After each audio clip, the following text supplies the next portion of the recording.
आज शुरुआत करते हैं। पिछली बार जो है हम इस स्लाइड पे बात कर रहे थे, जिसमें ये एक पेपर जो है डॉक्टर ए के शुक्ला और संजीव बेहरा का था, जिसमें उन्होंने micronutrient research in India retrospect and prospects, ये fertiliser Indian journal of fertiliser में छपा हुआ है।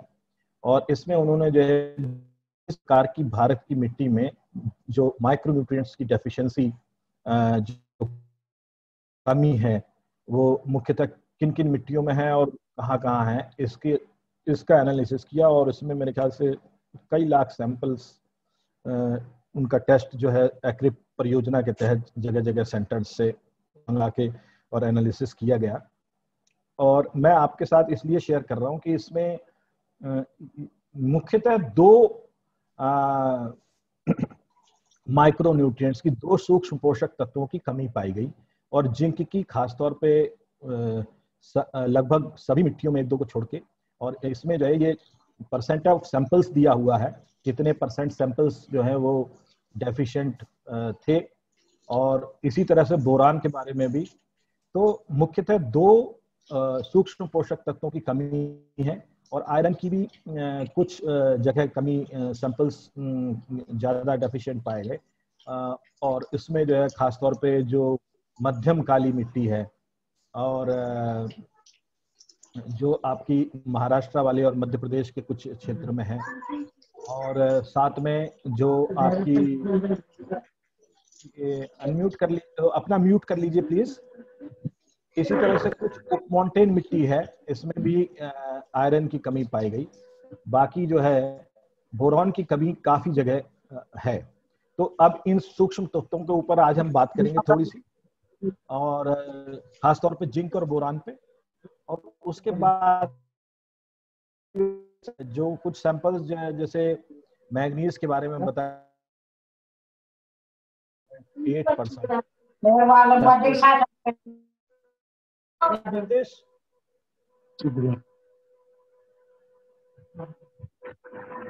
अपना म्यूट कर लीजिए सभी। Doctor please help.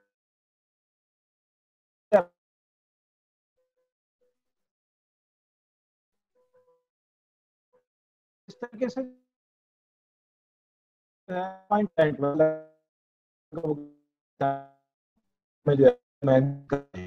आप देखिए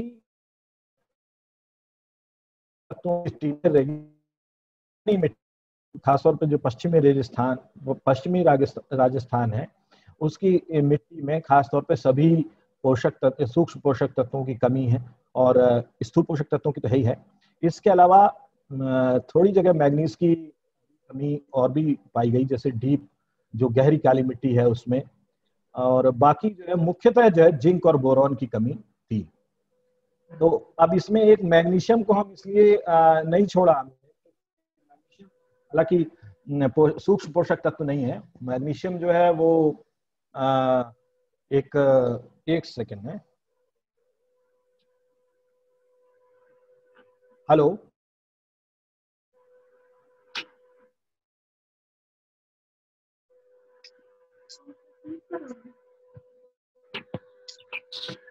आपका आवाज आ रहा है सही। डॉक्टर साहब आपकी आवाज बिल्कुल सही आ रही है।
डॉक्टर साहब आवाज नहीं आ रही है।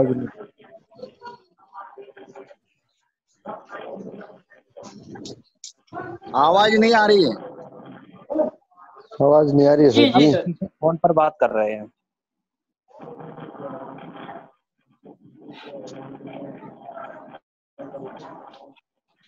आवाज नहीं आ रही है सर जी।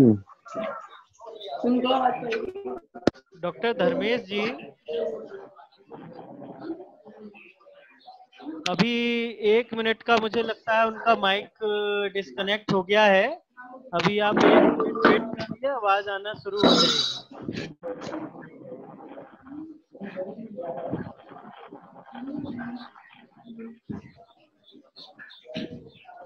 डॉक्टर धर्मेश जी,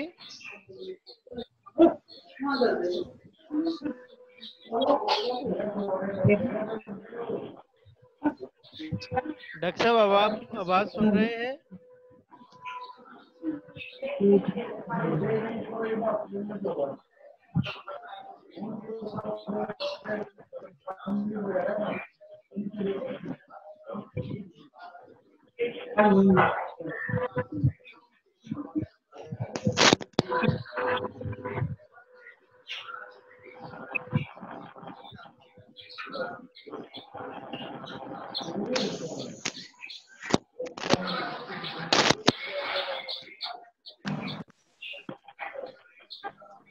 ठीक है ठीक है। कब से नहीं आ रही, कितनी देर से नहीं आ रही? ठीक है,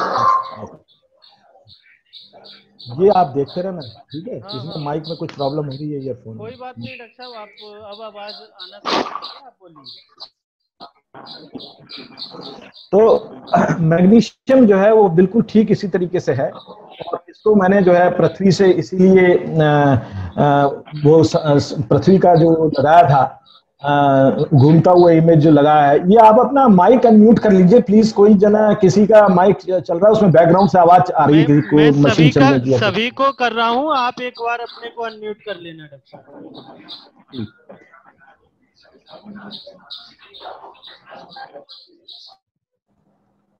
हेलो हेलो, हाँ आ रही है आवाज आपकी। ठीक है। तो आपने देखा कि मैंने पृथ्वी का जो चित्र। डॉक्टर साहब थोड़ा पीछे हटिए, हमें सुनाई नहीं दिया कुछ भी। 1-1.5 मिनट आपने क्या बोला वो? ठीक है, वो पीछे से मैं ही खुद भी बोलेंगे। पीछे हट गया और मैं अब थोड़ा पीछे से ही बोलूंगा, इसलिए खुद को भी पीछे हटा लिया। तो अब सब म्यूट है मेरे ख्याल से। केवल मॉडरेटर, केवल जो है होस्ट को और प्रेजेंटर को बोलना होता है। इसमें बीच में अगर आप लोग माइक खोलेंगे, आप गांव में बैठे हैं, कहीं बैठे हैं, या बीच बैकग्राउंड से ट्रैफिक की आवाज आ रही है, आप नहीं भी बोल रहे हैं, तब भी जो है वो, और उससे असुविधा होगी। अब इसमें महिलाओं की भी आवाजें पीछे से आ रही है पार्श्व में, तो इसलिए अपना म्यूट कर लें, खुद ही म्यूट कर लें, उससे लोगों को डिस्टर्बेंस नहीं होगा।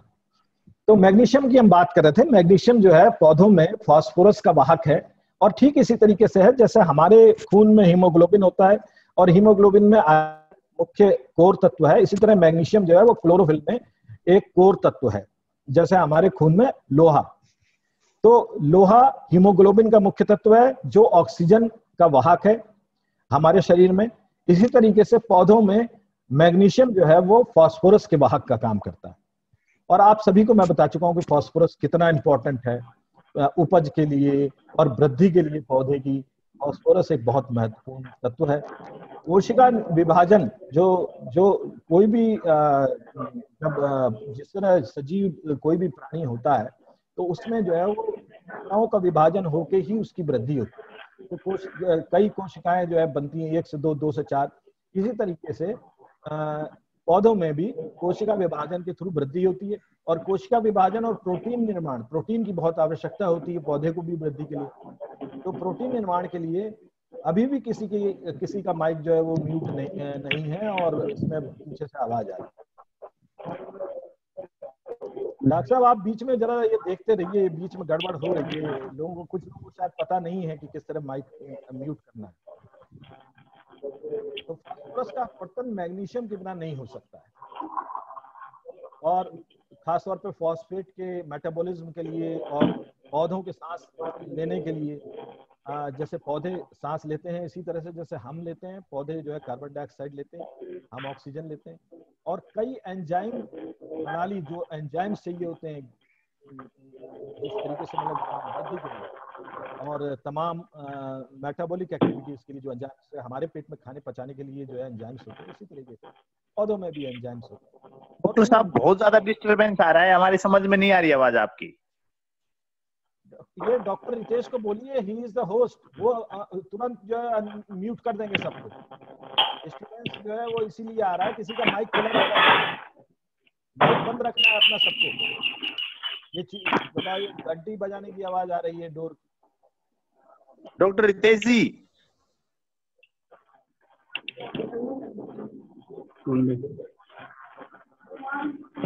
हेलो डॉक्टर रितेश जी। सर वो शायद आउट हुए हैं। हाँ चलिए, तो फॉस्फेट मेटाबॉलिज्म पौधों के श्वसन और कई एंजाइम प्रणालियों की सक्रियता के लिए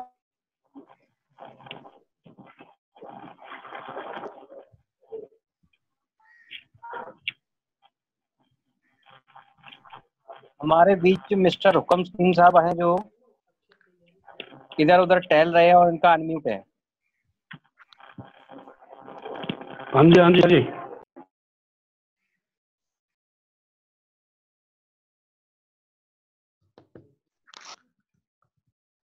हेलो डॉक्टर साहब, आपकी आवाज फिर आना बंद हो गई है। डॉक्टर धर्मेश जी, इनकी आवाज नहीं आ रही ना? एक मिनट, क्या चक्कर है, इनकी प्रॉब्लम हो ही रही है आज।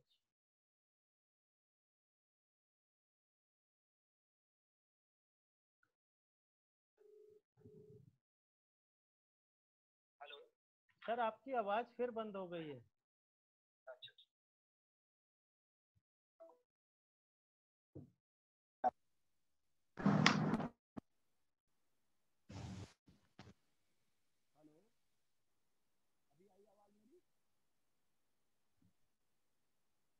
नहीं आ रही है आवाज, नहीं आ रही है आवाज आपकी।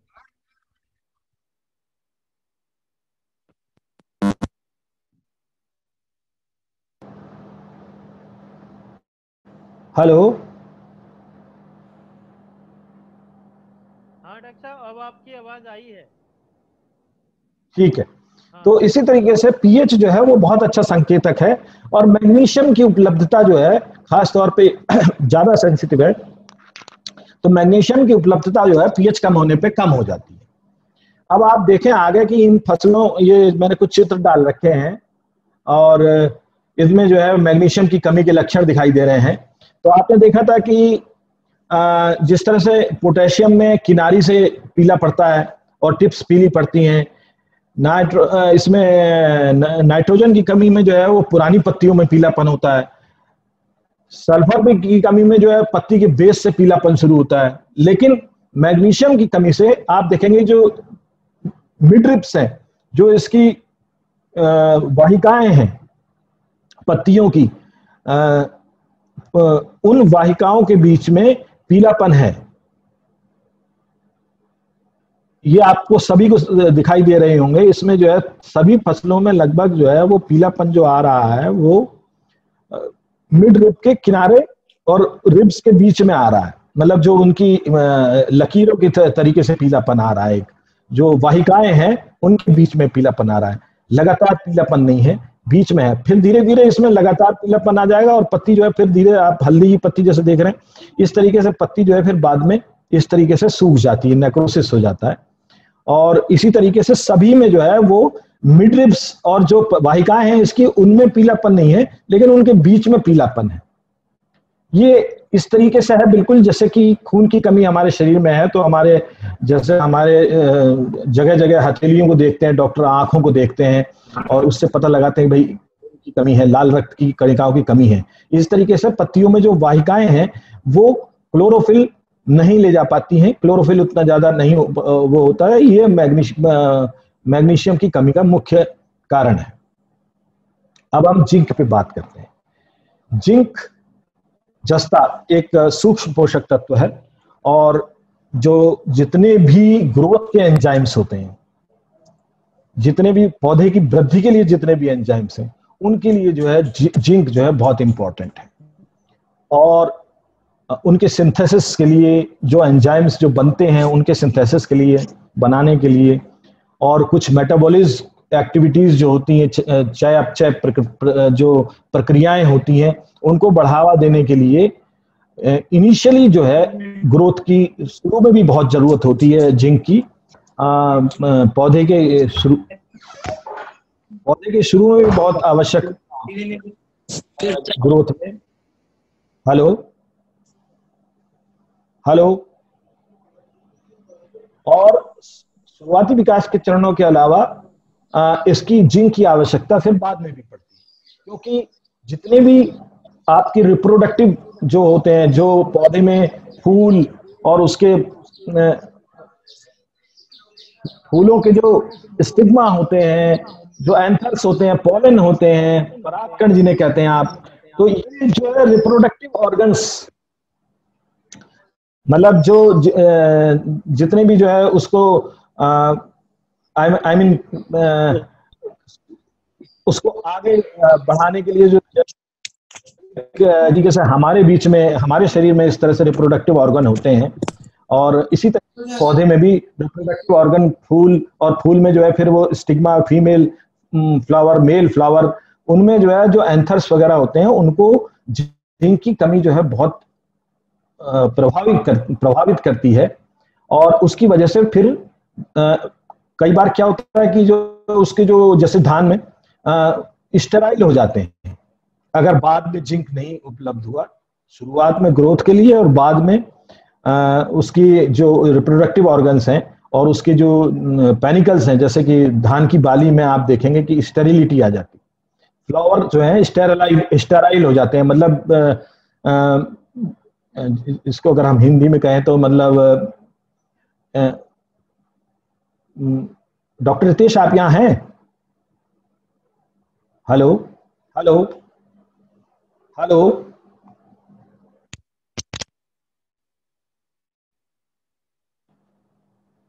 Hello hello hello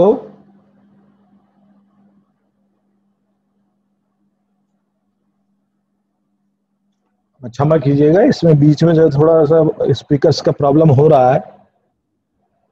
hello hello हाँ सर, आपकी आवाज आ रही है। ठीक है, तो एक जना कोई बता दो सर, म्यूट कर दो जो थोड़ा सा, तो इससे जो है कंफ्यूजन हो रहा है, इसमें थोड़ा स्पीकर में प्रॉब्लम है आज और मैं चैट नहीं देख पाऊंगा। तो यही बता रहे हैं कि जिंक की कमी जो पौधे, फूल में जो स्टिग्मा होता है, फीमेल जिसको कहते हैं हम, योनि छत्र भी उसको कहते हैं हिंदी में, और परागकणों के कार्य और संरचना को बदल देता है और उसकी जो व्यवहार्यता है, जो उसका काम है स्टिग्मा का, वो ठीक से नहीं हो पाता है और पौधों में निषेचन को विक्षुब्ध कर देता है। मतलब कि जो मेल फ्लावर और फीमेल फ्लावर की हम जब बात कर रहे हैं, तो जो पौधों में इससे जो निषेचन होता है, जिसकी वजह से बीज बनता है और फल बनता है, उसकी जो प्रक्रिया है वो बाधित हो जाती है और तमाम जो है वो ऐसे फूल जो है स्टेराइल हो जाते हैं, या कहते हैं मतलब जिसे कहते हैं कि जिनमें जो है वो जनन की क्षमता नहीं रहती है, प्रजनन की, तो ये जिंक का एक मुख्य उद्देश्य। तो दोनों टाइम जिंक चाहिए हमें, शुरुआती ग्रोथ के दिनों में भी और बाद में जो उसकी रिप्रोडक्टिव स्टेज जब होती है तब भी जिंक चाहिए। प्रोटीन संश्लेषण, प्रोटीन सिंथेसिस और जो डेवलपमेंट का जो विनियमन है, विकास का जो विनियमन है, उसके लिए भी इसकी आवश्यकता है।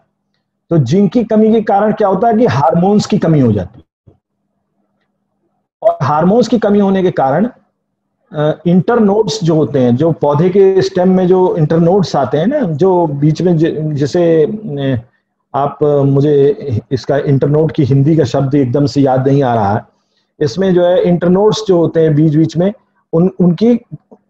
उनमें गैप कम होता है, यानी कि ग्रोथ कम हो रही है, वृद्धि कम हो रही है, और पत्ती के विकास में भी कमी होती है।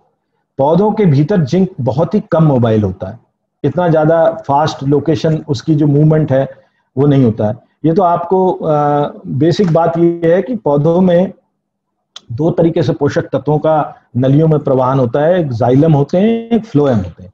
जाइलम में सिर्फ जाइलम जो है वो एक इस तरीके के कोशिकाएं, इस तरह की वाहिकाएं हैं, कोशिकाएं हैं जो एक तरह से निर्जीव होती हैं, और उसमें जड़ से जब कोई पोषक तत्व लिया जाता है ऊपर की तरफ मूवमेंट जब उसका होता है पोषक तत्व का, तो वो जाइलम से होता है। और फ्लोएम जो है वो सजीव होता है। फ्लोएम में ऊपर से नीचे को भी होता है और जड़ों से भी ऊपर को होता है, और पत्तियों से अगर लिया है तो पूरे पौधे में नीचे तक जाने के लिए भी, अगर आपने फोलियर स्प्रे किया है तो पत्तियों से के थ्रू जो पोषक तत्व मूव कैसे करेगा, कैसे वो उसमें जो है पौधे के अन्य भागों में जाएगा, वो फ्लोएम से जाता है। तो ये जिंक बहुत कम मोबाइल है, बहुत कम, ज्यादा फास्ट मूव नहीं करता, और इसलिए कमी के लक्षण सबसे पहले जो है वो छोटी पत्तियों में, जो यंग लीव्स होती हैं, यंग पत्तियां होती है, उनमें दिखाई देती है। तो जैसे जैसे मिट्टी का पीएच बढ़ जाता है, जिंक की उपलब्धता कम होती जाती है। ये मैंने उस दिन भी बताया था कि पीएच अगर हाई हो जाएगा तो जिंक की उपलब्धता कम हो जाती है, क्योंकि जो जिंक का एब्जॉर्प्शन, एक हम उसको एब्जॉर्प्शन कहते हैं, वो हो जाता है मिट्टी के जो एक्सचेंजेबल कॉम्प्लेक्स हैं वहां पे। ये कुछ ज्यादा ही टेक्निकल हो गया थोड़ा सा, लेकिन उपलब्धता कम हो जाती है, ये आपके लिए जानना जरूरी है। तो जिंक की कमी मध्य प्रदेश में करीब करीब 67%, तमिलनाडु में करीब करीब 65.5%, महाराष्ट्र में 54%, बिहार में 44%, उत्तर प्रदेश में 33% में अधिक है। पंजाब और हरियाणा में जिंक सल्फेट के नियमित उपयोग के कारण औसत जस्ता की कमी 50 से 18 से 20% तक आ गई है। यानी कि जब हम इंडोगैंजेटिक प्लेन्स की बात करते हैं, जो हमारा धान गेहूं का सिस्टम है, मुख्य फसलें जहां धान और गेहूं है, राइस व्हीट सिस्टम इसको बोलते हैं, उसमें जो है पहले जो है जस्ते की बहुत कमी थी, जिंक की बहुत कमी थी, और पंजाब हरियाणा में जो है 50% तक कमी थी।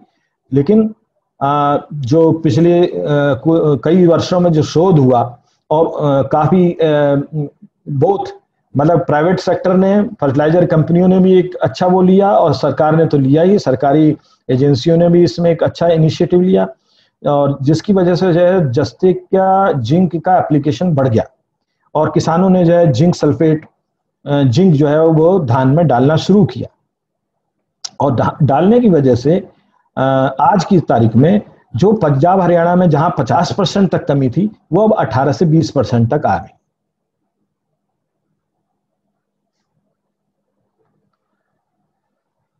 ये जो, जब बीच में किसी को आवाज ना आए अपने आप बता देना प्लीज, फिर आगे बढ़ जाएंगे, फिर आप कहेंगे आप पीछे हटो, तो फिर वो थोड़ा सा और लोगों के लिए भी अच्छा नहीं रहेगा। तो ये एक मैप आप देख रहे हो, जस्ते की कमी का जो मैप है, ये इनका डॉक्टर ए के शुक्ला और उनकी टीम ने एग्री प्रोजेक्ट में ये एग्रो इको सब रीजन वाइज बनाया। एग्रो इको सब रीजन में आप देखेंगे कि पश्चिमी राजस्थान, मध्य प्रदेश का जो बिल्कुल मध्य का हिस्सा है, और थोड़ा सा महाराष्ट्र का हिस्सा, थोड़ा सा इसमें जो है ज़्यादातर खासतौर पर मध्य प्रदेश का मेन हिस्सा इसमें, और तमिलनाडु, और साथ में जो है थोड़ा सा कर्नाटक का हिस्सा और थोड़ा आंध्रा का हिस्सा। इसमें आप देखेंगे जो रायलसीमा रीजन है, और इसमें जो है जिंक की कमी है काफी, 50% से ज्यादा कमी है। अब इसमें ये 4 तरीके की क्लासेस बनी हुई हैं, जहां ये 20 से 30% अगर है तो एडिक्वेट है। जैसे कि आपका उड़ीसा, तभी आप कटक से जो है, कटक में जो राइस रिसर्च सेंटर है, मुझे नहीं लगता कि वहां से बहुत ज्यादा जिंक की कमी के ऊपर कोई बातचीत होती है, क्योंकि इस एरिया में ये क्षेत्र जो उड़ीसा वाला है और इससे लगा हुआ छत्तीसगढ़ वाला है, इसमें आपकी जिंक की कमी एडिक्वेट ज्यादा नहीं है, 20 से 30% मतलब एडिक्वेट। इन्होंने एक इसकी क्लास बनाई थी कि एडिक्वेट जो है वो 20 से 30% अगर है कमी तो ये एडिक्वेट में आएगा। 10 से 20% नॉर्मल है, और 10% से भी अगर कम कमी है तो ये जो है बहुत ज्यादा कमी नहीं है। लेकिन अगर आप देखें उत्तर प्रदेश में, आप देखें तो 40 से 50% तक कमी है, जो तराई का रीजन है उत्तर प्रदेश का, और जो ये बिहार का, मुख्यतः बिहार और उत्तर प्रदेश का जो ये वाला रीजन, और 30 से 40% तक आपका वो वाला क्षेत्र भी है जो आपका बुंदेलखंड रीजन है, इसमें भी थोड़ी कमी। और साथ में ये राजस्थान का जो ईस्टर्न राजस्थान है, सेंट्रल राजस्थान है, इसमें भी जो है जिंक की कमी है। गुजरात में काफी जिंक की कमी है, 30 से 40% और 40 से 50% तक कमी है। तो इस तरीके से आप देखेंगे कि जिंक की कमी किस तरीके से खास तौर पे भारतवर्ष में किस तरीके से है। और अगर आप नॉर्थ ईस्ट के एरिया देखेंगे तो वहां जिंक की कमी इतनी ज्यादा नहीं, कोई ऐसी ज्यादा कमी नहीं है, वहां लगभग एडिक्वेट है। अब इसमें क्या होता है कि इसमें जिंक की कमी वाली जो फसलें होती हैं, क्यों ऐसा होता है? एक तो मिट्टी का अगर पीएच हाई है तो भी जिंक की कमी हो जाएगी, और मिट्टी में कम टोटल जिंक है अवेलेबल अगर डाला गया है तो भी कमी हो जाएगी। और अगर आपने मैन्योर का कम प्रयोग किया है, ऑर्गेनिक मैटर कम डाला है, या जिसे हम कहते हैं कंपोस्ट वगैरह, फार्म यार्ड मैन्योर, या आपने ढैंचा वगैरह जो ऐसी चीज, ग्रीन मैन्योर, ये कम डाला है तो भी कमी हो जाएगी। जिंक की कमी वाली फसल की किस्में अलग अलग जो किस्में हैं, कल्टीवार ऐसे डेवलप हो गए हैं कि कुछ में जो है जिंक की डेफिशिएंसी नॉर्मल रहती है। इस पे भी बहुत शोध हुआ है, और कुछ ऐसे वेराइटीज जो है इन्होंने जो निकाली है उसमें जिंक की कमी को काफी हद तक जो है पौधों में ये क्षमता पैदा की गई बीज में कि वो जिंक की कमी उसमें स्वतः तो कम से कम ना हो, ट्रांसलोकेशन तो पौधों में अंदर जो है वो ठीक से हो सके। फिर अगर सूखा ऑर्गेनिक मैटर ज्यादा होता है, मैंने उस दिन भी बताया था कि सूखा ऑर्गेनिक मैटर ज्यादा होता है तो वो जिंक को रिलीज नहीं करता, जिंक को जो वो छोड़ता नहीं है जो कि वो मिट्टी में उपलब्ध हो जाए। लेकिन अगर वो उसी ऑर्गेनिक मैटर को, अगर जो स्लरी है, गोबर की खाद है, जैसे जो कंपोस्ट है या और भी तरीके की जो मैन्योर्स हैं, उनको अगर हम गीला करके डालते हैं तो वो जिंक को आसानी से रिलीज कर देता है, और जब आसानी से जिंक रिलीज हो जाता है तो फिर वो पौधे की जड़ें ले लेते हैं। अच्छा, इसके अलावा उच्च लवणता, अगर जो है साल्ट अफेक्टेड सॉइल्स है, जैसे कि आपका जो उत्तर प्रदेश का एरिया है, उत्तर प्रदेश का जो सेंट्रल उत्तर प्रदेश का एरिया है, क्षेत्र है, उसमें जो है आप देखेंगे जो कैल्केरियस सॉइल ज्यादा है, कंकड़ की लेयर नीचे बनी है, और साल्ट्स बहुत ज्यादा है जहाँ पे इरिगेटेड एरिया। साल्ट्स जब ज्यादा हो गए तो वहां पे इतना कंकड़ की लेयर आने की वजह से ऊपर ही कंकड़ की लेयर करीब 1.5 फीट में विद इन 1 मीटर के अंदर कंकड़ की लेयर कई जगह आ गई। तो इससे क्या होता है कि मिट्टी का जल भरा होता है, और जब वाटर लॉगिंग होती है तो उससे भी जिंक की कमी हो जाती है। और इसी तरीके से उच्च लवण सांद्रता, अगर साल्ट बहुत ज्यादा है तो भी जिंक के मूवमेंट में और उपलब्धता में कमी आती है। ये कुछ फोटोग्राफ्स हैं, आप देख रहे हैं कि विभिन्न फसलों में जिंक की कमी के लक्षणों के फोटोग्राफ्स। धान में आप देखें इस तरीके के हैं, सभी बहुत सारे लोग जो है धान लगाने वाले किसान भाई हमारे बीच में हैं। और सोयाबीन में आप देखें, ये पत्ती आपको दिख रही है, ये भी जिंक की कमी का लक्षण है। मक्का में, कॉफी, कपास में आप देखें किस तरीके से जो है वो जो वाहिकाएं हैं, जो इसकी मिडरिम हैं, जो उनके अलावा बाकी हिस्से में जो है पीलापन है। और देखिए आप पत्तियों की ग्रोथ बड़ी जो वृद्धि है वो बड़ी अजीब गरीब तरीके से जो है वो जिसे ठीक से नहीं होती है। जैसे कि यहाँ अनार के पेड़ में आप पत्तियां देख रहे हैं, छोटी छोटी जो नई पत्तियां हैं, नई पत्तियां जो है वो बड़े इरेगुलर शेप में और बड़ी कम ग्रोथ, जैसे कुछ अचानक से किसी ने रोक दिया हो ग्रोथ को, इस तरीके से। ऐसे केले में भी, आम में भी यही हालत है, बड़ी इरेगुलर शेप आ जाती है। और नई पत्तियां खासतौर पे उनमें सबसे पहले देख के ही पता चल जाता है कि भाई अगर इसमें पौधे की ग्रोथ नहीं हो रही है और नई पत्तियां जो है वो बड़े इरेगुलर शेप में है और उनमें थोड़ा पीलापन भी है और बड़ा जिसे कहते हैं कि बड्स में भी ये चीज देखी गई है, तो इसका मतलब है कि ये जो है जिंक की कमी है। गेहूं के पत्तियों में आप देखेंगे बड़े अजीब से धब्बे से पड़ जाते हैं और वो जो है वहां बाद में जो जिसे हम ब्लॉच टाइप के कहते हैं, फिर वो जो है सूख जाते हैं, धीरे धीरे ये बढ़ते बढ़ते सूख जाते हैं। बोरॉन जो है, अब मैंने इनको जिंक और बोरॉन दोनों, चूंकि रिप्रोडक्टिव जनन जो पौधों का जो उसका फल या बीज देने वाला जो हिस्सा होता है, उसके लिए ये इनका महत्व है दोनों का, जिंक का भी और बोरॉन का। इसलिए मैंने इनको शुक्र से जो है जोड़ा है। शुक्र जैसे हम अभी जो हम अपने जब अपने उसके ज्योतिष के उसमें बात करते हैं तो हम ये कहते हैं कि भाई शुक्र जो है वो हमारे जो जनन क्षमता को और तमाम मतलब सौंदर्य को, ऐसी चीजों को रिप्रेजेंट करता है, लग्जरी को। तो ये जिंक और बोरॉन जो है ये इसी तरीके से पौधों में, चूंकि रिप्रोडक्टिव ऑर्गन से जुड़े हुए हैं, बहुत ज्यादा मोस्ट इंपॉर्टेंट रोल है इनका। तो ये मैंने इसलिए शुक्र की इमेज इसमें आपके लिए इसको कोरिलेट करके डाली।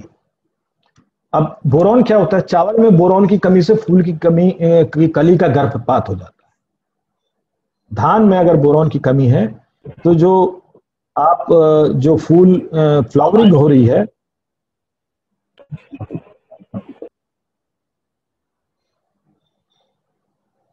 तो धान में अगर जो है बोरॉन की कमी है तो उसमें फूल की जो कलियां हैं, जो फ्लावरिंग होगी, वो स्टेराइल हो जाएंगी, वो जो है उनका गर्भपात हो जाएगा और निषेचन नहीं होगा और फूल आने में देरी भी हो जाती है, फ्लावरिंग में देर हो जाती है, डिले हो जाता है। तो बांझपन जो है पुष्पगुच्छ में होता है, फ्लावरिंग जो उसके फ्लावर्स हैं उनमें बांझपन होता है।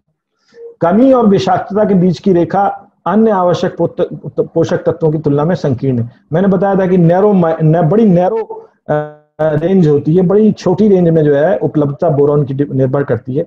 अगर पीएच कम है तो भी उपलब्धता जो है पोषक तत्वों की नहीं होगी, और पीएच अगर ज्यादा हो गया, बहुत ज्यादा 9 से ऊपर मैंने बताया था, तो तब भी पोषक तत्वों की उपलब्धता जो है वो ये इसकी बोरॉन की जो उपलब्धता है वो नहीं रहेगी पौधों के लिए। तो इसका बड़ा ध्यान रखना चाहिए कि बड़ी उचित दर पे देना चाहिए और उचित स्थान पर आवेदन करना चाहिए। पौधों की कोशिका झिल्ली की संरचनात्मक और कार्यात्मक अखंडता का समर्थन करता है। जो सेल वॉल्स होती हैं, जो कोशिकाओं की जो भित्ति होती है, दीवार होती है, उसका जो सिस्टम है, उसके जो मतलब उसकी जो इंटीग्रिटी है उसको मेंटेन करता है, अखंडता को जो है उसकी मेंटेन करता है। और स्ट्रेस जब होता है, स्ट्रेस कैसा होता है? तनावपूर्ण मतलब जब पानी की कमी है अगर, तो वो स्ट्रेसफुल कंडीशन है। तो ऐसे में मॉइस्चर की कमी है अगर पौधे में, तो उस समय बीज की सेटिंग में जो है बोरॉन काफी हेल्प कर रहा है। सूखे की अवधि के दौरान बोरॉन की कमी अधिक स्पष्ट होती है जब जड़ गतिविधि प्रतिबंधित हो जाती है। तो रूट्स की जो एक्टिविटी है जब वो हो जाती है, रुक जाती है सूखे के दौरान, तब जो है बोरॉन की कमी की लक्षण जो है स्पष्ट होते हैं। और बहुत ज्यादा कैल्केरियस मिट्टी है अगर, या रेतीली मिट्टी जो लीचडी मिट्टी जो जैसे रेगिस्तान की जो मिट्टी है, और एसिड सॉइल्स हैं, चूने वाली मिट्टी जो है जिसमें ऑलरेडी लाइम बहुत ज्यादा है, पीली या लेटराइट मिट्टी में टिकाऊ उत्पादकता के लिए बोरॉन की कमी बहुत ज्यादा विकट है। टिकाऊ उत्पादकता मतलब सस्टेनेबल प्रोडक्शन के लिए। और बोरॉन की कमी ज्यादा विकट है। सामान्य रूप से बोरॉन की कमी देश के पूर्वी क्षेत्र में अधिक है। इसका मुख्य कारण रेतीली दोमट मिट्टी, जलोढ़ और दोमट क्षेत्र में इसकी अधिक लीचिंग है। अब इसमें क्या होता है, अब आप नेक्स्ट आप देखेंगे कि इसका मैप होना चाहिए आगे, ये मैप है। अब आप देखेंगे कि जो आपका इसमें जो आपका ऐसे जो पर्वतीय क्षेत्र की मिट्टियां हैं, कश्मीर, हिमाचल और कुछ पार्ट आपका ये उत्तराखंड का कुछ पार्ट जो ऊपर का, और नीचे जो है आप देखेंगे जो महाराष्ट्र का जो मेरे ख्याल है इसको जो कोंकण रीजन से पहले जो क्षेत्र है, डॉक्टर दुबे यहाँ बैठे हुए हैं। Hello hello doctor Dubey,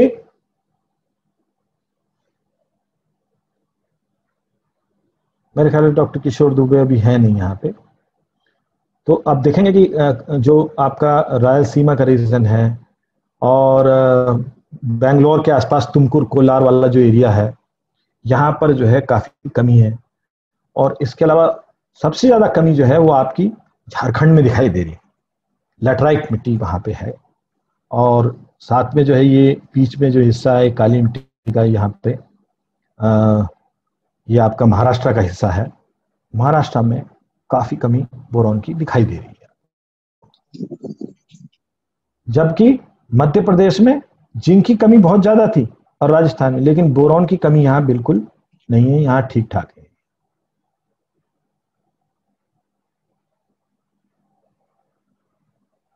waste Bengal में भी काफी कमी है और उड़ीसा में भी काफी कमी आपको दिखाई दे रही है। ये कुछ जो है आप फोटो देखिए कि पौधों के, मैंने जैसा कहा था कि जो जननांग है, फूल वगैरह हैं, बाद में जो इसके फल हैं उस पर भी असर नजर आता है। और आप देखें अंगूर का जो गुच्छा दिखाई दे रहा है, इसमें बड़े इरेगुलर शेप के, मतलब कोई छोटा कोई बड़ा इस तरीके के अंगूर आए हुए हैं, बहुत ज्यादा छोटे छोटे भी, यूनिफॉर्म शेप नहीं है, ज्यादा वृद्धि नहीं हो पाई है। उसका रीजन जो है वो बोरॉन की कमी के कारण है। केला आपका फट गया है, सिट्रस में भी आप देखें कि ये फल फट रहा है, अनार में भी आप देखें कि अनार फट रहा है, टमाटर में आप देखें फल फट रहा है। और साथ में जो बड्स होती हैं, जो कॉफी की बड्स आप देख रहे हैं, या और भी जैसे जो बड्स होती हैं, जो फंगल होती है, उसमें जो है नई फंगल जो होती है, जैसे आम में आप देख रहे हैं, इनकी वृद्धि जो है एकदम से बोरॉन से प्रभावित, बोरॉन की कमी से प्रभावित होती है और उसकी वृद्धि नहीं हो पाती। मक्का में भी आप देखें जो नया, बिल्कुल नया बड निकल रहा होगा, या जो उसमें जो जैसे फ्लावर निकल रहे हैं, फ्लावरिंग हो रही है, या पत्तियों की जो नई बड है, उसको सबसे ज्यादा बोरॉन की कमी से एकदम से प्रभाव देखने को नजर आता है। और अब ये बोरॉन की आयरन का एक मैप मैं दिखा रहा हूँ। आयरन के ऊपर मैं यहाँ डिस्कस इसलिए ज्यादा नहीं कर रहा हूँ क्योंकि आयरन की कमी कोई बहुत ज्यादा जगहों पे नहीं है, लेकिन फिर भी गुजरात, जो सौराष्ट्र है, कच्छ दोनों, और वेस्टर्न राजस्थान और सेंट्रल राजस्थान, प्लस ये जो काली मिट्टी का काफी सारा एरिया है, इसमें जो है आयरन की कमी है। और तमिलनाडु का जो नीचे का साउथ तमिलनाडु का हिस्सा है, इसमें आयरन की कमी जो है वो है मोर देन 25% डेफिशिएंसी इसमें है। जबकि आप देखेंगे पर्वतीय क्षेत्र की मिट्टियां, नॉर्थ ईस्ट क्षेत्र की मिट्टियां, ये बड़ा इंपॉर्टेंट है, आप ध्यान रखिए, स्लाइड को देखिए। तो आगे चल के मैं बड़ी इंटरेस्टिंग बात करने जा रहा हूं, और बड़ी रुचिकर बात है, वो पोषक तत्वों से अब आगे बढ़ रहे हैं, पोषक तत्व अब खत्म हो रहे हैं। तो इसलिए आप इस नक्शे में बड़ा ध्यान से देखिएगा कि आयरन की डेफिशिएंसी जो है, यहाँ पे जो पर्वतीय क्षेत्र की मिट्टियां हैं, नॉर्थ ईस्ट की मिट्टी है, और आपकी वेस्ट बंगाल की मिट्टी है, थोड़ा सा मध्य प्रदेश का सदर्न पार्ट है, इसमें जो है आपको यहाँ पे आयरन की कमी नहीं है। बिल्कुल जो कमी है तो थोड़ी बहुत जो है वो आपकी यहाँ पे है, वेस्टर्न पार्ट जो है कंट्री का, और काली मिट्टी वाला हिस्सा, और साथ में तमिलनाडु के नीचे। राजस्थान खास तौर पे आपका पूरा ही डेफिशिएंट है, 25% से ज्यादा डेफिशिएंसी वेस्टर्न साइड में, और बाकी के राजस्थान में भी 20 से 25% की कमी खास तौर पर। और थोड़ा हिस्सा आपका पंजाब का भी जो है, पंजाब और हरियाणा में भी थोड़ी सी नीचे के हिस्से में जो रेतीली मिट्टी जहाँ पे जो आपका ये वाला एरिया है,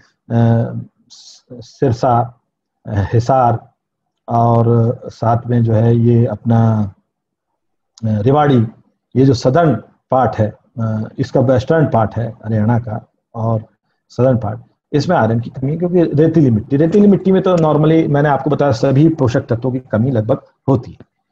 अब आप ये देखिए कि महत्वपूर्ण सीमा की ट्रांजिशन जोन क्या है। इसमें उपलब्ध पोषक तत्व जो है मिलीग्राम पर किलोग्राम के हिसाब से जो इन लोगों ने देखे, तो उसमें डीटीपीए जिंक जो है अगर सब बहुत ज्यादा कम है, अगर 0.3 से कम है तो बहुत कम है, और 0.3 से 0.6 जो है वो न्यून है। इसी तरीके से अव्यक्त कमी, मतलब जो पता नहीं चलता डेफिशिएंसी, 0.6 से 0.9, ये जो है एक मतलब आपके सामने एकदम से व्यक्त नहीं होने वाली कमी है, लेकिन थोड़ा और ज्यादा बढ़ेगा, 0.3 से 0.6 होगा तो आपको डेफिशिएंसी दिखाई दे जाएगी। थोड़ी कमी 0.9 से 1.2, और एडिक्वेट पर्याप्त 1.2 से 1.8, उच्च अगर ज्यादा हो गया, मोर देन 1.8 हो गया तो ये ज्यादा हो।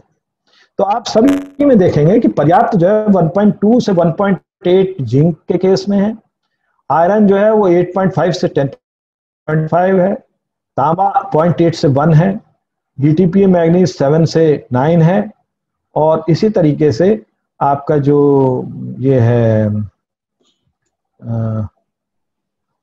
बोरॉन जो है वो 0.9 से 1.1 तक ठीक रहता है। इतना अगर आपकी सॉइल मिट्टी की जांच में अगर इस तरह से डीटीपीए जांच से अगर ये आता है और ये हॉट वाटर ट्रीटमेंट से इसको बोरॉन को एक्सट्रैक्ट करते हैं, अगर इस तरीके से आपका ये मान आपका आता है तो ये ठीक है, और ये आता है तो थोड़ी कमी है, इस तरीके से आप ध्यान रख सकते हैं। अब हम आते हैं कि ये एक टेबल है, इससे पहले ये मैंने थोड़ा सा मिसऑर्गेनाइज कर दी। अब हम यहाँ देखते हैं कि ये जो है जो एग्रो इको सब रीजन्स है, ये मेरा एक मित्र है और मेरा क्लासमेट भी है, वो एक इकोनॉमिक्स में यहाँ उसमें इंस्टीट्यूट में वैज्ञानिक है, और एक नीति आयोग के सदस्य हैं डॉक्टर एस के श्रीवास्तव। इन लोगों ने एक पर्चा अभी छापा है, शोध पत्र पिछले साल, और उस शोध पत्र पे इन्होंने जो है पूरा इकोनॉमिक एनालिसिस किया, और इकोनॉमिक एनालिसिस करके ये देखा कि कौन से एग्रो इको सब रीजन्स में वृद्धि की दर कम है, कौन से में ज्यादा है।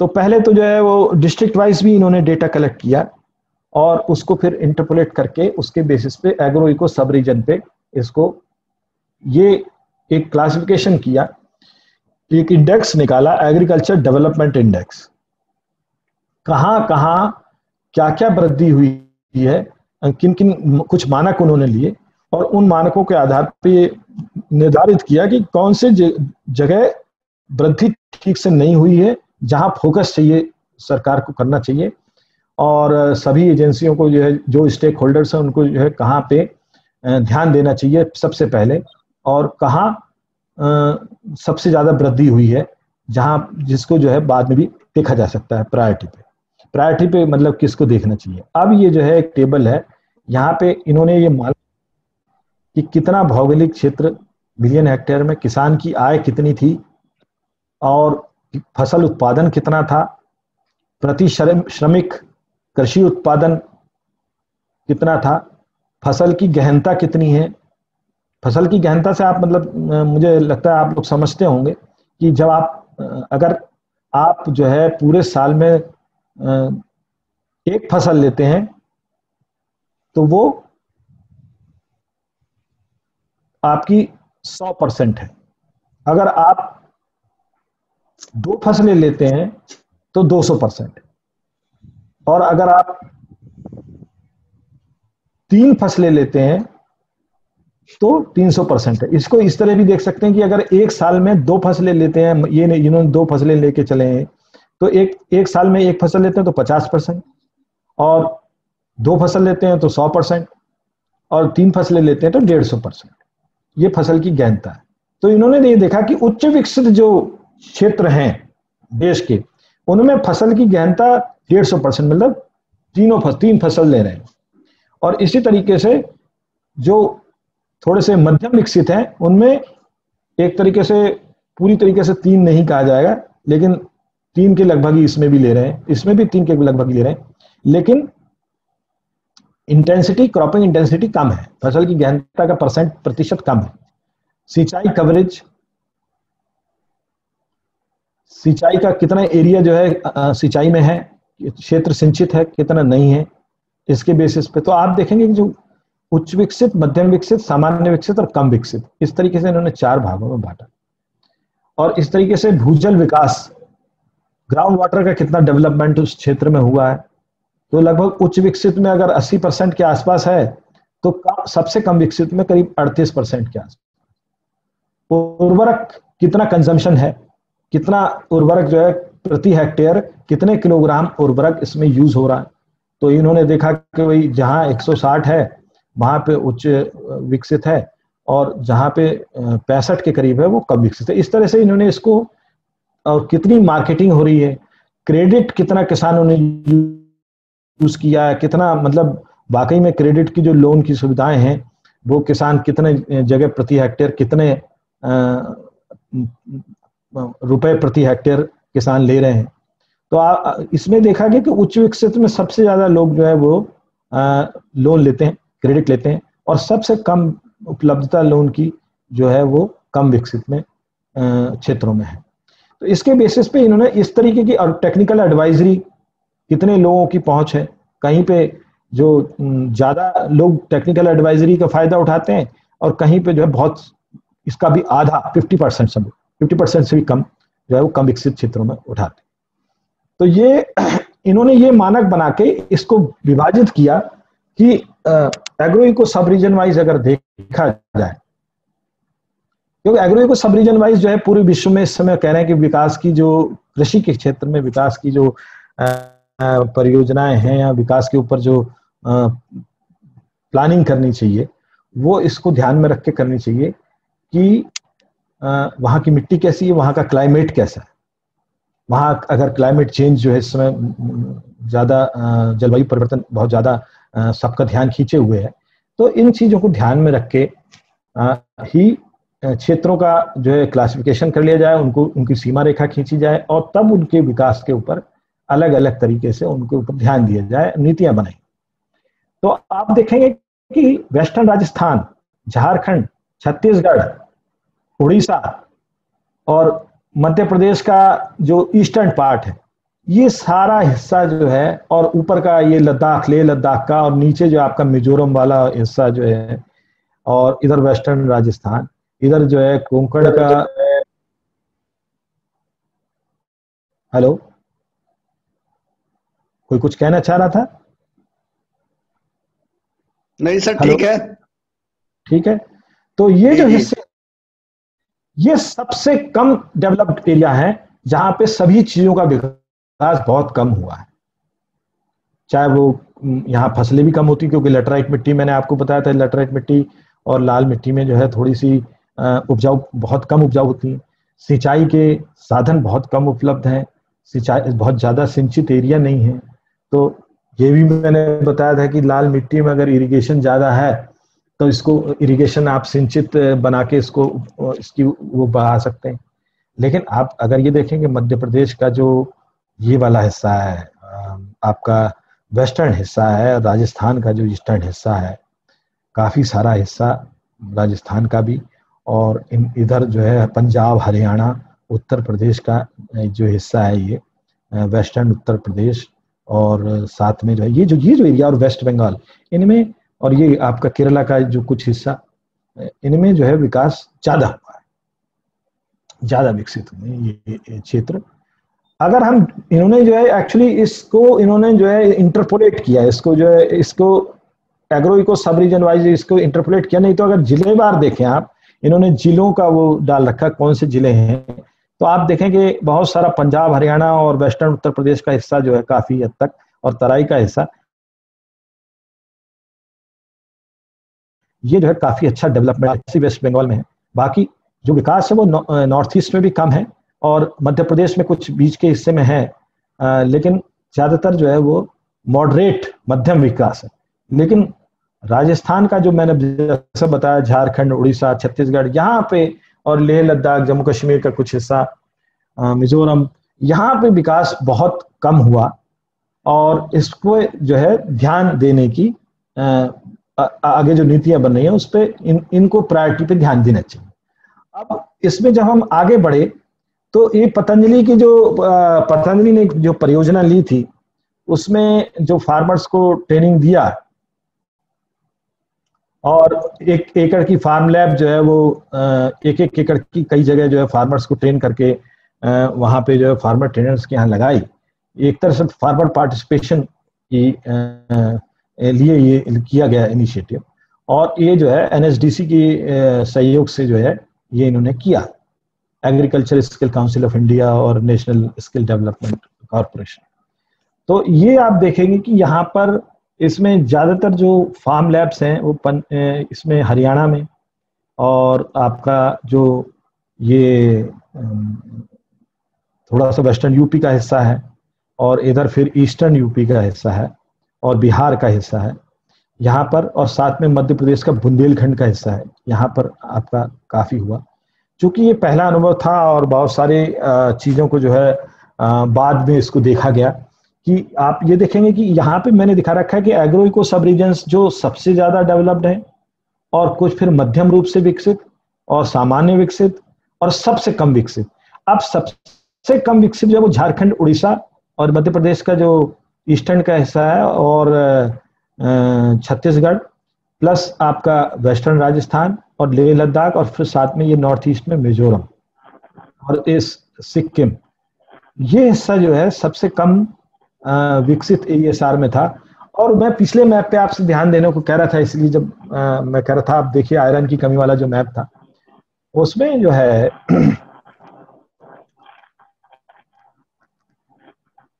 किसी का माइक्रोफोन खुला हुआ है मुझे लग रहा है,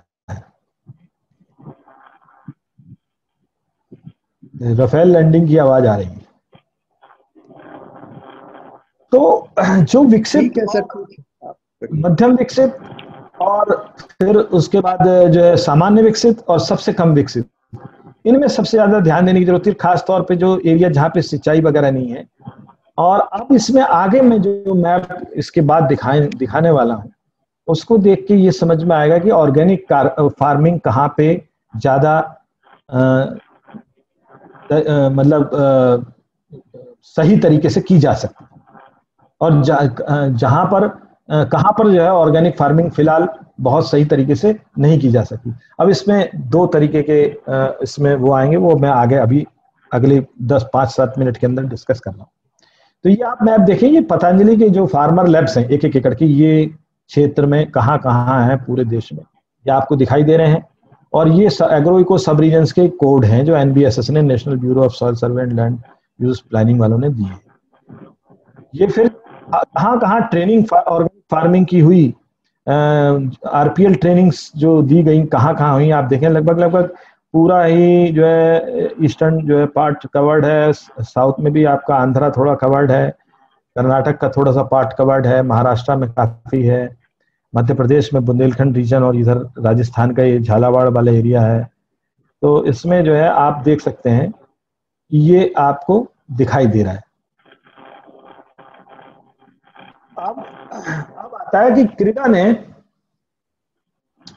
जलवायु परिवर्तन सबका ध्यान खींच रहा है, और क्रीडा ने 2013 में एक निकरा प्रोजेक्ट में एक स्टडी की जिसमें तमाम मानक उन्होंने लिए और ये देखा कि भारतीय कृषि के लिए जलवायु परिवर्तन की भेद्यता कैसी रहने वाली है। तो उन्होंने जो मॉडलिंग की 2021 से 2050 के बीच में कौन कौन से जिले सबसे ज्यादा इसमें प्रभावित होने वाले हैं, इनको उन्होंने इनके मैप बनाए, और भी तमाम सारे मैप बनाए। मैं सिर्फ उनको मैंने वो मैप लिया यहाँ पे आप लोगों के साथ शेयर करने के लिए, जिसमें उन्होंने ये बताया है कि कौन से जिले सबसे ज्यादा प्रभावित होने वाले। तो आप देखेंगे कि आपको ये जो मैप दिखाई दे रहा है, इसमें आपको दिखाई दे रहा होगा बहुत ज्यादा वल्नरेबल जो है, बहुत ज्यादा जहाँ प्रभाव पड़ने वाला है वो कर्नाटक है, महाराष्ट्र का जो मराठवाड़ा का हिस्सा है। डॉक्टर दुबे आप जुड़ चुका है कि नहीं?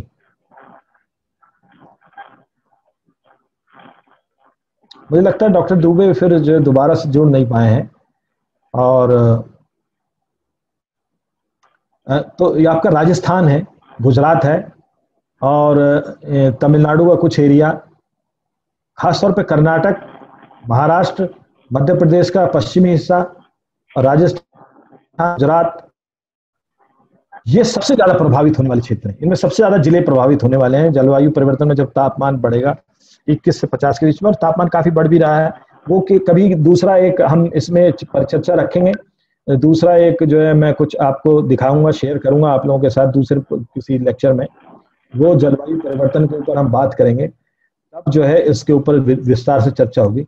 लेकिन फिलहाल देखने के लिए आप ये देख लीजिए कि सबसे कम प्रभाव जो पड़ने वाला है वो जम्मू कश्मीर, लद्दाख खासतौर पे जम्मू कश्मीर के लद्दाख वाला जो एरिया है, ये लद्दाख, ईस्टर्न जो आपका नॉर्थ ईस्टर्न जो स्टेट्स हैं, और आंध्रा का जो एरिया है, तेलंगाना भी बच गया है, कर्नाटक का जो ये कोस्टल वाला एरिया है, कोंकण रीजन है महाराष्ट्र का, और ये यहाँ पे महाराष्ट्र के विदर्भा के 4-5 डिस्ट्रिक्ट, उड़ीसा को कुछ कोस्टल पार्ट, इनमें जो है सबसे कम वल्नरेबिलिटी है। बाकी एरियाज में, उत्तर प्रदेश में भी काफी मीडियम मध्यम, बिहार, उत्तर प्रदेश और हरियाणा और राजस्थान, इनमें जो है जलवायु परिवर्तन का प्रभाव पड़ने वाला है। और छत्तीसगढ़ और आपका जो ये झारखंड है, इनमें भी काफी असर पड़ने वाला है, उड़ीसा में। तो अब आप देखें कि ये जो है ऑर्गेनिक कार्बन स्टॉक का एक इन्होंने मैप बनाया नेशनल ब्यूरो ऑफ सॉइल सर्वे ने, जो नागपुर में है। इन्होंने ये बताया है कि ऑर्गेनिक कार्बन कहाँ कहाँ कितना है, कहाँ कहाँ ठीक है, कहाँ कहाँ कम है, कहाँ कहाँ ज्यादा है। तो इन्होंने ये बताया कि ये जो है आपका जम्मू कश्मीर वाला, हिमाचल का और उत्तराखंड का जो एरिया है, जहाँ पे ऑलरेडी ऑर्गेनिक कार्बन जंगल होने की वजह से ज्यादा है, क्योंकि यहाँ पहाड़ों में फॉरेस्ट, माउंटेन फॉरेस्ट, हिल ब्राउन फॉरेस्ट सॉइल्स हैं, इनमें ऑर्गेनिक कार्बन ज्यादा है। प्लस नॉर्थ ईस्ट का जो एरिया है, इसमें भी काफी जंगल हैं और काफी ऑर्गेनिक कार्बन काफी है। इसी तरीके से केरला और आपका जो कर्नाटक का कुछ एरिया, जो कोस्टल एरियाज हैं आपके महाराष्ट्र कर्नाटक के, ये जो है इनमें ऑर्गेनिक कार्बन ठीक ठाक है, बढ़िया है, काफी ज्यादा है। इसके अलावा जो अब इनका जो मानना था, इनका जो तर्क है वो ये है कि जहां ऑर्गेनिक कार्बन ज्यादा है वहां हम ऑर्गेनिक फार्मिंग के लिए ये सूटेबल एरिया है।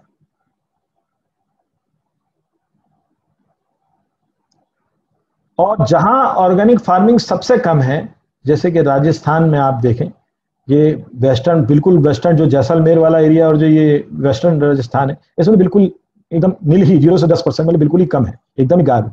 बाकी हिस्सों में भी, गुजरात में, राजस्थान में, उत्तर प्रदेश में, पंजाब में, हरियाणा में, बिहार में, और इनमें जो है काफी ऑर्गेनिक कार्बन काफी कम है।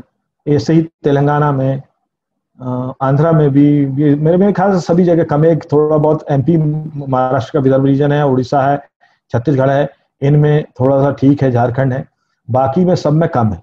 अब उनका तर्क ये है कि ऑर्गेनिक कार्बन जहां पे अधिक है वहां पर ये जो वो ऑर्गेनिक फार्मिंग के लिए सुटेबल एरिया। एक तरफ जहां हमारा दूसरा, जो मैंने अभी इससे पहले जो स्लाइड आपको दिखाई थी, उसमें ये दिखाया था कि वो क्षेत्र जहां पे विकास नहीं हुआ वहां पे विकास करना चाहिए पहले, और वहां पे ऑर्गेनिक कार्बन, क्योंकि जलवायु परिवर्तन जब सबसे ज्यादा प्रभावित उन क्षेत्रों को कर रहा है जहां पे ऑर्गेनिक कार्बन जो है वो कम है, बहुत कम है। तो एक स्ट्रेटजी तो ये है कि हम जो है जहां सूटेबल है वहां ऑर्गेनिक फार्मिंग बढ़ाएं। जैसे सिक्किम आप देखेंगे ऑर्गेनिक कार्बन ज्यादा है ऑलरेडी, और भी जो नॉर्थ ईस्ट के जो और राज्य हैं उनमें काफी ऑलरेडी ऑर्गेनिक कार्बन है और वो इजीली कर भी रहे हैं। इसमें जो है भूटान में भी ऑर्गेनिक कार्बन ज्यादा है, भूटान भी यहाँ से हमारे देश से लगा हुआ है। हेलो हेलो, तो यहाँ पे ऑर्गेनिक कार्बन ऑलरेडी ज्यादा है, वहां पे ऑर्गेनिक फार्मिंग की है। लेकिन अब इसमें हमारा कहना यह है कि ऑर्गेनिक फार्मिंग वहां पे की जानी चाहिए जहां पे ऑर्गेनिक कार्बन बढ़ाना है, क्योंकि ऑर्गेनिक कार्बन या फिर इंटीग्रेटेड फार्मिंग की जाए तो इंटीग्रेटेड फार्मिंग और फिर थोड़ी सी उसमें ऑर्गेनिक फार्मिंग कुछ हिस्सा, कुछ परसेंट, मतलब अगर हम 10% का उसमें टारगेट रख के चले तो सभी इन क्षेत्रों में ऑर्गेनिक कार्बन बढ़ाने की जरूरत है जलवायु परिवर्तन से की वल्नरेबिलिटी बचाने के लिए। तो ऑर्गेनिक कार्बन बढ़ाने के लिए ऑर्गेनिक फार्मिंग एक अच्छी टेक्नोलॉजी है, एक अच्छी जलवायु, जिसे क्लाइमेट स्मार्ट टेक्नोलॉजी जिसे हम कहते हैं, तो इससे जो है ये एक अच्छी टेक्नोलॉजी है। तो ऐसी टेक्नोलॉजीज का जो विशेष तौर पे अगर हम प्रयोग करना चाहते हैं तो हमें उन हिस्सों को नेग्लेक्ट नहीं करना चाहिए जहां सॉइल ऑर्गेनिक कार्बन बहुत कम है और जो ज्यादा वल्नरेबल है। सबसे पहले उनमें सॉइल ऑर्गेनिक कार्बन बढ़ाना चाहिए और ऑर्गेनिक मैटर बढ़ाना चाहिए। इसी की मैं बात हमेशा करता रहता हूं किसान भाइयों से भी और विशेषज्ञों से कि सबसे पहले जो है हमें ऑर्गेनिक मैटर बढ़ाना चाहिए और वही हमें जो है आगे भविष्य में आने वाले समय में हमारी मिट्टियों को बचा सकता है। तो एक तरीका तो ये है कि हम केवल ऑर्गेनिक फार्मिंग के लिए सुटेबल एरिया ढूंढें, जहां ऑर्गेनिक कार्बन है बहुत ज्यादा वहां ऑर्गेनिक फार्मिंग शुरू कर दें। जैसे उत्तराखंड और सिक्किम आपके सामने बहुत अच्छे वो हैं, हिमाचल भी अब काफी आगे बढ़ रहा है। ये आपके ऐसे क्षेत्र हैं जो ऑर्गेनिक फार्मिंग के लिए स्वतः सुटेबल है, क्योंकि सिंचित एरिया काफी कम है और जो है मिट्टियां जो है वो ऑर्गेनिक कार्बन में रिच हैं और विकास की आवश्यकता भी है। लेकिन जो प्लेन के क्षेत्र हैं जैसे मध्य प्रदेश है, विदर्भ है, छत्तीसगढ़ है, झारखंड है, उत्तर प्रदेश है, इन जगह या उड़ीसा है, इन जगह जो है ऑर्गेनिक कार्बन बहुत ज्यादा नहीं है।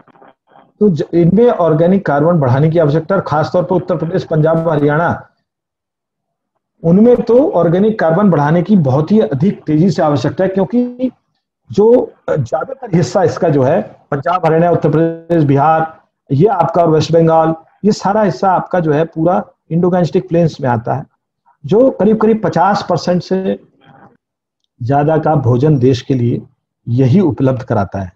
तो इधर इनको हम ये नहीं कह सकते कि हाई एनर्जी एग्रीकल्चर है, ये ज्यादा उपयोग इसमें जो यूज होता है, तो हम इनका विकास जो है इनकी जो मिट्टियां उनको इनके ऊपर ध्यान ही कम दे बाद में, क्योंकि वाकई में केमिकल पेस्टिसाइड्स, जो रासायनिक उर्वरक और रसायन जो पेस्टिसाइड्स हैं उनके दुरुपयोग से और बेहिसाब जिसके इस्तेमाल से मतलब एक तरह से हमने समझो बुरी तरह से ड्रग एडिक्ट कर दिया है मिट्टी को, और सब जितने भी हमारे सूक्ष्म जीव हैं, सब जो जैव विविधता है यहाँ की बहुत ज्यादा कम हो गई। तो यहाँ पे सबसे ज्यादा इसको भी बचाए रखने की आवश्यकता है।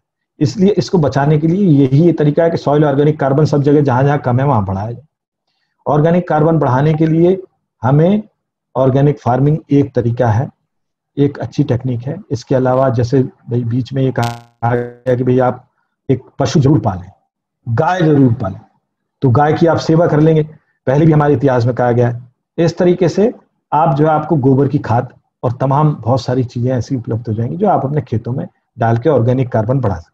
और जैसे ही ये मैं पिछले अपनी स्लाइड्स में बता चुका हूं आपको कि ऑर्गेनिक जो मैटर होता है उसकी वजह से बहुत सारे पोषक तत्वों की उपलब्धता पौधों के लिए आसान। अब ये उत्तराखंड का एक नक्शा है, ये एग्रीकल्चर डेवलपमेंट इंडेक्स जिसकी हम बात कर रहे थे।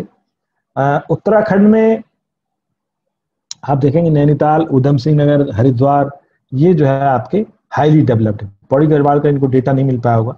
और बाकी आप जो ज्यादातर अधिकांश डिस्ट्रिक्ट जो चंपावत, उत्तरकाशी, देहरादून, अल्मोड़ा, टिहरी गढ़वाल, ये डेवलप्ड नहीं है, लीस्ट डेवलप्ड। यहाँ नीचे रेड कलर गलती से इसमें डल गया है, ये एक्चुअली ग्रे कलर है, तो सबसे कम डेवलप्ड है। पिथौरागढ़ आपका जो है वो मॉडरेटली डेवलप्ड है। बागेश्वर, चमेली भी मीडियम डेवलप्ड है। यहाँ बेहद ध्यान की आवश्यकता है। ये तो राज्य सरकार का विषय है कि वो कैसे इसको जो है इम्प्लीमेंट करती है, लेकिन ऑर्गेनिक फार्मिंग उत्तराखंड में ऑलरेडी हो रही है। अब इसमें मैं समय की ओर आपका ध्यान दिला दूं आप इसको जो है आप आज खत्म कर दीजिए इसको, क्योंकि अभी जो है मैं भी थक गया हूँ थोड़ा, और मुझे भी मुझे भी ऐसा लग रहा है कि आज जो है ये काफी हो गया। अब जो है अब हम अगला डेट जो है आप बातचीत ये और जो पार्टिसिपेंट्स यहाँ बैठे हैं बातचीत करके अगली डेट आप दे दीजिए। तो अगला जो है मैं इंडो गैंजेटिक प्लेन्स के ऊपर जो है कुछ आप लोगों को बताने वाला है, बहुत इंटरेस्टिंग।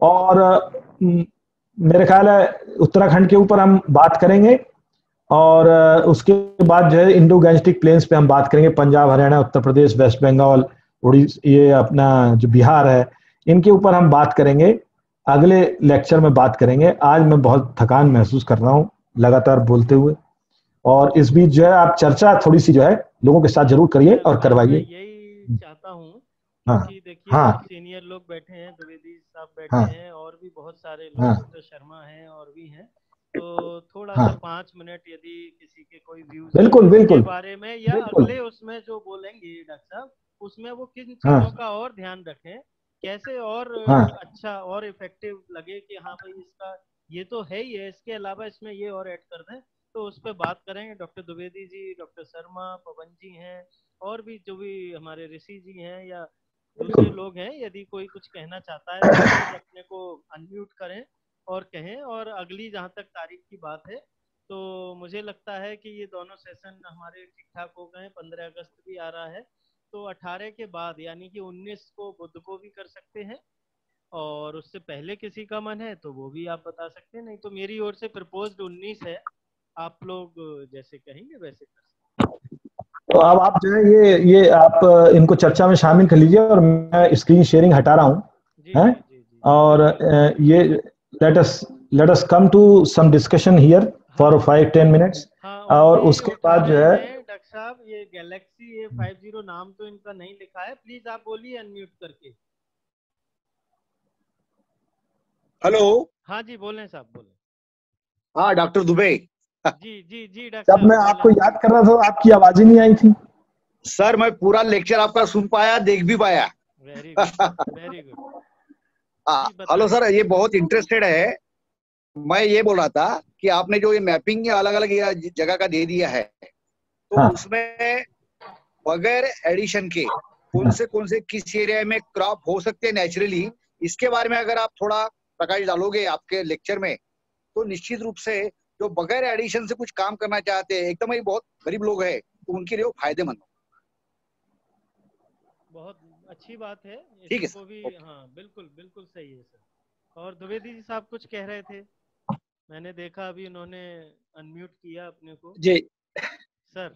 जी सर डॉक्टर साहब, मेरा सबमिशन ये था कि जैसे हम लोग डिजीज और पेस्ट में ETL की बात करते हैं कि इकोनॉमिक थ्रेशोल्ड हमारा क्या होना चाहिए, तब हमको स्प्रे करना चाहिए, और इंसेक्टिसाइड, पेस्टिसाइड या दूसरे हमारे प्रोटेक्टिव मेजर्स को अपनाना चाहिए।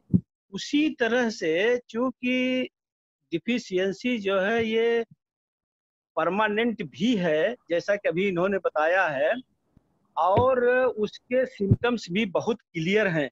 क्या ऐसा कुछ हम लोग डेवलप कर पाए हैं कि किस स्टेज पर, कितनी पॉपुलेशन के पीले होने पर या उसके सिम्टम्स आने पर हमको ये सप्लीमेंट्री पोषक तत्वों को देने की जरूरत है? इस पे हम लोगों ने कुछ काम किया है क्या?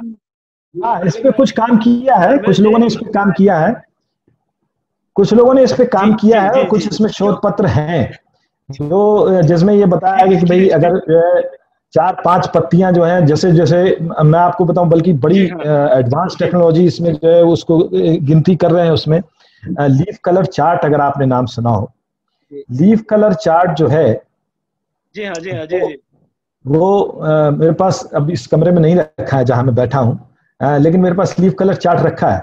लीफ कलर चार्ट जो है वो बड़ी उसकी लिस्ट में है, क्लाइमेट स्मार्ट टेक्नोलॉजीज की लिस्ट में उसको डाला गया है। वो तो डॉक्टर साहब उसको तो हम लोग ज्यादातर नाइट्रोजन और दूसरे जो मेजर तत्व हैं उनके लिए करते हैं लीफ कलर चार्ट का, लेकिन जो जो हमारे माइक्रो न्यूट्रिएंट्स हैं डॉक्टर साहब, क्योंकि ये महंगे भी हैं, इनकी सार्थकता आजकल हम लोग महसूस भी कर रहे हैं। मेरा सबमिशन इसमें दो तरह से है, शायद मैं अपनी बात को ठीक से बता नहीं पा रहा हूँ कि चूंकि ये जो है मेजर तत्वों की तरह से नहीं है, इसकी डिफिशियंसी और टॉक्सिसिटी भी डॉक्टर साहब, हाँ टॉक्सिसिटी भी होती है, तो हाँ जी, हाँ जी हाँ, तो हमको थोड़ा सा अलर्ट रहना पड़ेगा। वो बात तो हमारी समझ में आ रही है, लेकिन डॉक्टर साहब अगर ऐसा कुछ है ना, तो इसको हम लोग अगले वाले में कहीं, अगले जो आपका 19 तारीख को होगा, उसको कहीं डॉक्टर साहब रिफ्लेक्ट होना चाहिए कि एक मेजर क्राफ्ट्स का, सबको बताने की बहुत जरूरत नहीं है, लेकिन मेजर क्राफ्ट्स के बारे में अगर हो जाए, क्यों डॉक्टर शर्मा साहब, कैसा रहेगा? नहीं, आप सर सही कह रहे हैं, क्योंकि ऐसा देखा जा रहा है, मैं तो पैडी में काम करता हूँ और आपने तो पूरा जीवन दिया है, आपने भी सीखा है कि आयरन की टॉक्सिसिटी लोग फिर जाने जा रहे हैं, उनको नहीं पता। तो एक ऐसा कोई स्किल डेवलप हो सकता है क्या कि हाँ, लेकिन मुझे लगता है जब तक टेस्टिंग नहीं होगी सॉइल की, तब तक किसान को पता नहीं चलेगा। बट जो आपने कहा आज इसकी आवश्यकता है, कोई ऐसा शॉर्टकट होना चाहिए। नहीं, वो तो ठीक है डॉक्टर साहब, लेकिन जो सिम्टम्स दिखाई देते हैं ना, बेस्ड ऑन दैट जो सिम्टम्स दिखाई देते हैं, उनको ध्यान में रखते हुए क्या इस तरह का कुछ हो सकता है? हम बिल्कुल समझ रहे हैं डॉक्टर धर्मेश जी, इसका कुछ न कुछ सोल्यूशन लेकर के आएंगे। ये बहुत इंपॉर्टेंट चीज है और किसानों के लिए फायदेमंद भी है। जी हाँ, तो इसके ऊपर जो है अभी जो लोगों ने कोई इस तरह का क्वांटिटेटिव वो जो किया है, वो लैब में ही किया है। और अभी मेरी बात भी और कुछ हो रही थी कि मेरे को, जैसे मैंने कहा भाई, माइक्रो न्यूट्रिएंट्स पे बहुत ज्यादा काम अभी नहीं हुआ। जो जैसे जो मैक्रो न्यूट्रिएंट्स हैं, जो स्थूल पोषक तत्व हैं, इनके ऊपर जिस तरीके से जो है बहुत ज्यादा कुछ इन्होंने जो है काम किया कि इवन सैटेलाइट इमेज तक से नाइट्रोजन की डेफिशिएंसी का पता, स्टेटस का पता लग जा रहा है। लेकिन माइक्रो न्यूट्रिएंट्स के ऊपर अभी ऐसा कोई खास काम नहीं हुआ है। लेकिन हाँ, ये कि समय जो उसकी निर्धारित क्रिटिकल लिमिट्स हैं, क्रिटिकल लिमिट्स जो है वो मिट्टी की जांच, जैसे डॉक्टर रितेश कह रहे हैं कि मिट्टी की जांच से जो हम पता लगा सकते हैं, वो जरूर अवेलेबल है। जो आज मैंने नहीं दिखाई है वो अभी एक्चुअली बात की ना, बीच में मैं थोड़ा सा वो डेवलपमेंट की तरफ गया, तो मैं थोड़ा सा मतलब वो हो गया। बाकी अगर आप ये वाली स्लाइड देखें, एक स्लाइड मैं आपको फिर दिखा देता हूँ। जैसे कि ये आप देखें जी, तो ये आपकी जो स्लाइड है, ये इसमें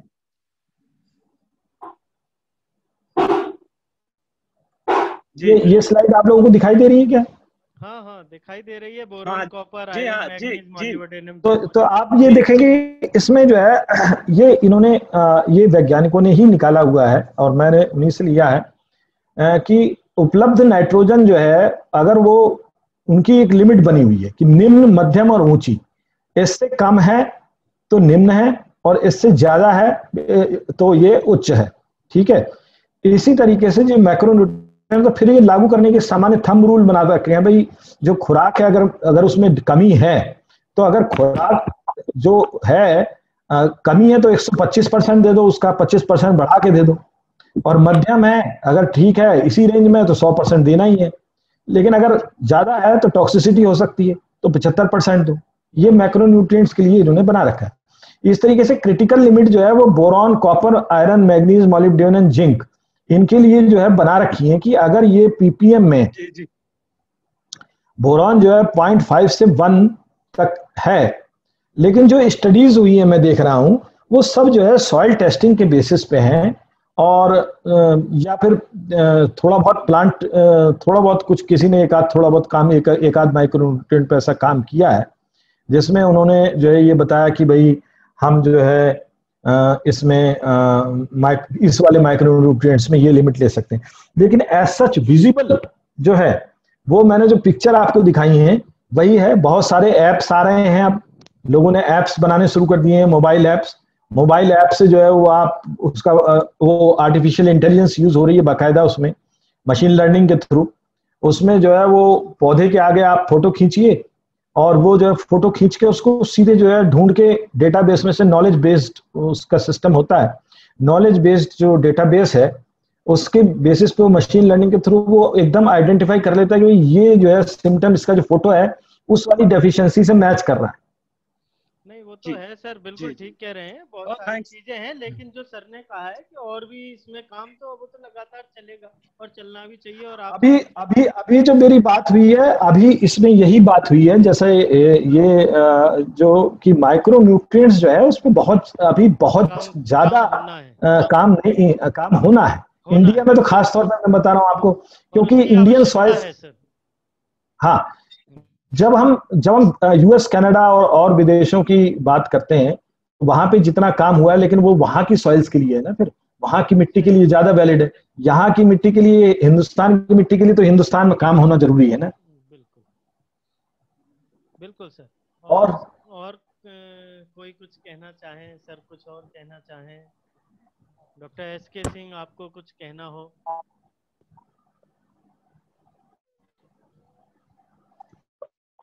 एनीवन? तो हेलो हाँ बोलें सर। हेलो, हाँ बोलें, आपकी हाँ आवाज आ रही है। हाँ doctor Verma, this is a very good lecture. Good lecture, but I want to I have some queries regarding that zinc sulfate and use of these things in organic farming. Is it allowed? Zinc sulfate? Zinc, देखिए ऐसा है इसमें, जो मैंने पहले ही एक चीज बताई थी कि ऑर्गेनिक फार्मिंग में जो ये तो हमने तत्वों की उपलब्धता की बात की है, लेकिन उसको केमिकल तरीके से, रासायनिक तरीके से अप्लाई करना है कि उसको जो है वो नेचुरल तरीके से अप्लाई करना है, ये एक अलग मुद्दा हो जाता है। यहाँ पोषक तत्वों की बात मैंने की, लेकिन जब हम बात करते हैं कि कौन से उसमें अवेलेबल, कौन सा ज्यादा है, तो मैं अभी देख रहा था कि जो स्थूल पोषक तत्व हैं उनकी उपलब्धता के बारे में, जैसे नाइट्रोजन की उपलब्धता के बारे में मैंने एक स्लाइड दिखाई थी कि कौन सी जो ऑर्गेनिक खाद है या बीजामृत है, या उनमें बीजामृत या उसमें कौन से पोषक माइक्रो न्यूट्रिएंट्स कितने अवेलेबल हैं, तो इन्हीं के उस पे हमें जो है करना होगा। जैसे कि आपका जो ढांचा है उसमें काफी हद तक बहुत सारे पोषक तत्व उसमें, माइक्रो न्यूट्रिएंट्स की स्टडी भी उसमें हुई है कि माइक्रो न्यूट्रिएंट्स जो उसमें काफी हैं और कौन कौन से ज्यादा हैं। इस तरीके से हम जो है जो नेचुरल चीजें हैं, जैसे आजकल ग्लिरिसीडिया की परसों कोई बात कर रहा था, और ग्लिरिसीडिया का मैं कुछ दिन पहले मैं पढ़ भी रहा था, तो ग्लिरिसीडिया की पत्तियां और तमाम, जैसे बिल्कुल ठीक उसी तरीके से है जैसे कि हम ऑर्गेनिक में इसको not allowed in such form as such. नहीं, ऑर्गेनिक में आप जिंक सल्फेट ऑर्गेनिक में नहीं अलाउ कर सकते हैं, वो रासायनिक, दूसरे सोर्स वो रासायनिक है। जिंक लेना है। हाँ, तो जैसे अब हम बात कर रहे थे कि भाई इसमें जो न्यूट्रिएंट्स हैं वो किस तरीके से हम जो है उसको बढ़ाएं, तो आप एक यहाँ पे फिर मैं आपसे एक जो है वो देता हूं। जैसे मैं इसके ऊपर बहुत ढूंढता रहा और मेरी और लोगों से बात भी हुई, लेकिन अल्टीमेटली मेरी ये समझ में आया कि उन्होंने बताया भाई बहुत ज्यादा इसमें अभी काम हुआ नहीं है। तो आप ये देखेंगे कि ये जो स्लाइड आपको अब दिखाई दे रही है, ये स्लाइड देख रहे हैं आप? इसमें मवेशी फार्म यार्ड खाद है, सुअर की खाद जो है सुअर फार्म यार्ड खाद, भेड़ की फार्म यार्ड खाद, घोड़े की फार्म यार्ड खाद, बकरी की फार्म यार्ड खाद, मुर्गी की पोल्ट्री फार्म की खाद, मवेशी की स्लरी, कैटल जो उसकी स्लरी होती है गोबर की, और पिग की स्लरी, बायोगैस का जो स्लरी, बायोगैस निकालने के बाद जो गोबर की स्लरी, खली, इनमें जो है आप ये देखें कि जो स्थूल पोषक तत्व हैं उनकी मात्रा इन्होंने जो है निकाल के दी हुई है। समझ रहे हैं आप मेरी बात? जो है कितना ड्राई मैटर और कितने पोषक तत्वों की मात्रा स्थूल पोषक तत्वों की है, लेकिन बायोगैस स्लरी के अलावा अभी तक मुझे जो है कहीं भी कोई ऐसा कारगर वो नहीं मिला है स्टडी जिसमें उन्होंने लोहे, जिंक, मैग्नीज और बोरान की स्टडी की हो। बायोगैस स्लरी में जरूर ये बताइए। और इसी तरह पंचगव्य, और वो मैंने आपको बताया था तो इस तरीके की कुछ स्टडी आगे भविष्य में जब होंगी तभी जो है कुछ आगे मतलब रिजल्ट्स हम लोग रिकमेंडेशन करेंगे। लेकिन हाँ ये तय है कि पौधों की जो अवशेष हैं उसमें काफी मात्रा में रेजिडुअल जो जो जो हमारी फसलों के अवशेष हैं उनमें काफी मात्रा में सूक्ष्म पोषक तत्व होते हैं, क्योंकि केवल दाने ही नहीं लेते, फसल का जो हर पार्ट, किसी भी पौधे का हर पार्ट जो है, हर हिस्सा पोषक तत्वों को ग्रहण करता है। तो कुछ पोषक तत्व तो दानों में और फलों में चले जाते हैं, वो हम ग्रहण कर लेते हैं, लेकिन कुछ जो पोषक तत्व हैं, चाहे वो सूक्ष्म पोषक तत्व भी हों और वो स्थूल भी, कुछ हिस्सा उनका जो है कुछ परसेंटेज वो उसमें रह जाता है, पौधों की जो अवशेष हैं उनमें रह जाता है। उन पौधों के अवशेष की खाद बनाने की भी बात सभी कर रहे हैं कि भाई उनको आप अच्छी खाद का काम कर सकते हैं और सॉइल का, मृदा का स्ट्रक्चर जो है उसकी स्वास्थ्य भी बढ़ा सकता है और पोषक तत्व भी बढ़ा सकता है। तो इस तरीके की स्टडीज और आगे आएंगी, अभी तो पता चल जाएगा कि कौन सी फसलों के कौन से अवशेष में सूक्ष्म पोषक तत्वों की क्या स्थिति है। उनका प्रश्न भी यही था कि हम ये डाल सकते हैं कि नहीं, तो उसमें सीधा आपने जो जवाब दिया बहुत विस्तार से कि हमें सोर्सेज ढूंढने हैं, जो भी पोषक तत्व चाहिए उसके लिए हमारे पास ऑर्गेनिक में क्या है, इनऑर्गेनिक में क्या है। नेक्स्ट कोई और यदि कोई बात कहना चाहते हैं तो आप अपनी बात रखिए, अन्यथा फिर हम नेक्स्ट मीटिंग में मिलेंगे। और एक जानकारी और मैं दे दूं, आज किसी तकनीकी नहीं, एक जी बोलें डॉक्टर साहब। हाँ, आप बात पूरी कर लीजिए। मैं यही बात कह रहा था कि आज हम ये लाइव स्ट्रीमिंग नहीं दिखा पाए हैं किसी वजह से, और इसको हम 15 मिनट के अंदर यूट्यूब पर ये आज का पूरा रिकॉर्ड हो रहा है, ये अभी पहुंच जाएगा, तो कोई भी इस पर फिर से पूरी स्लाइड्स एवरीथिंग वो सारा का सारा देख सकता है। लाइव नहीं हुई है लेकिन ये पूरी रिकॉर्डेड है और ये अभी 15 मिनट में ही हम डाल देंगे। तो और किसी का कोई बात है तो वो बोले। जी डॉक्टर साहब। हाँ, यहाँ मैं आपसे ये कहना चाह रहा था कि ये जो लेक्चर था हमने बायो इंटरनेशनल की तरफ से किया है, biointernational.net। जी biointernational.net वाले जो एरियाज हैं वो जो, सॉरी इसमें किसी का चैट में कोई प्रश्न भी आ गया साथ में, मैं उसको समझने लग गया। विश्वजीत पाणिग्रही एक क्वेश्चन पूछ रहे हैं, जरा सा आप डॉक्टर साहब पढ़ दीजिए उसको, तो मैं उसका जवाब दे दूंगा। चैट में विश्वजीत पाणिग्रही ने कुछ लिखा है। तब तक मैं ये बता रहा हूँ कि हाँ बताइए। Sir, can we draw an inference in the following way, OC organic carbon deficient areas should be prioritised for OF as a part of CC mitigation strategy and OC efficient state should be prioritised for OF as they can perform better and impact can be realized sooner in these areas than the deficit areas of the country। हाँ बिल्कुल ठीक, very good, he has grasped very well. मतलब जो है मैं I appreciate कि विश्वजीत पाणिग्रही ने जो है इसको काफी अच्छे से समझ लिया विस्तार से। और हाँ, और मुझे बड़ी खुशी है और बात सही है कि ऑर्गेनिक कार्बन का स्टेटस तो हमें हमारे देश में कहाँ कितना ये तो पता है। हमारे देश में जो संस्थान है, नेशनल ब्यूरो ऑफ सॉइल सर्वे है, NRSA ने भी एक स्टडी की है इसमें। हालांकि वैलिडेशन करना जरूरी है, लेकिन वैलिडेशन के बाद इसको 2-3 तरीके से जब एजेंसी इसको करके और वैलिडेशन कर लें तो हमारे सामने एक स्थिति बिल्कुल साफ निकल के आ रही है कि ऑर्गेनिक कार्बन कहाँ कम है और कहाँ ज्यादा।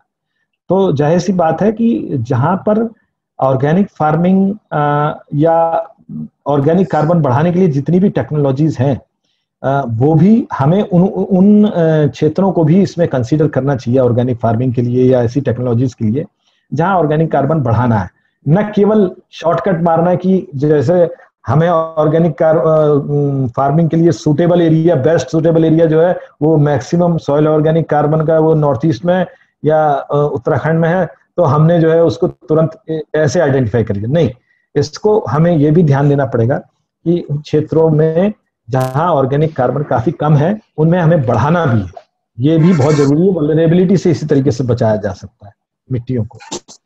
और मैं एक जो इम्पोर्टेंट बात बताने जा रहा था वो ये कि biointernational.net एक पोर्टल जो है वो हम लोगों ने बनाया है, और किसानों को तकनीकी सहायता के लिए ही बनाया है भविष्य में। और उस पोर्टल पे जो है हम ये चाहेंगे कि ज़्यादा से ज़्यादा लोग इसमें जुड़ें, क्योंकि बहुत तेजी से हम इसको आगे ले जाने वाले हैं। इसमें आपसे और भी किसान जुड़ेंगे अंतर्राष्ट्रीय स्तर पे, और तमाम जानकारियां आपकी हर तरीके से साझा होंगी। इसमें आप रजिस्टर करें, और रजिस्टर करके और उसमें आप अपना इसमें सर्टिफिकेशन है कि नहीं है, ये सब चीज़ें पूछी गई हैं, उसको बढ़ें। और इसके अलावा हमारा जो है ये लक्ष्मण, जरा अनम्यूट करोगे क्या?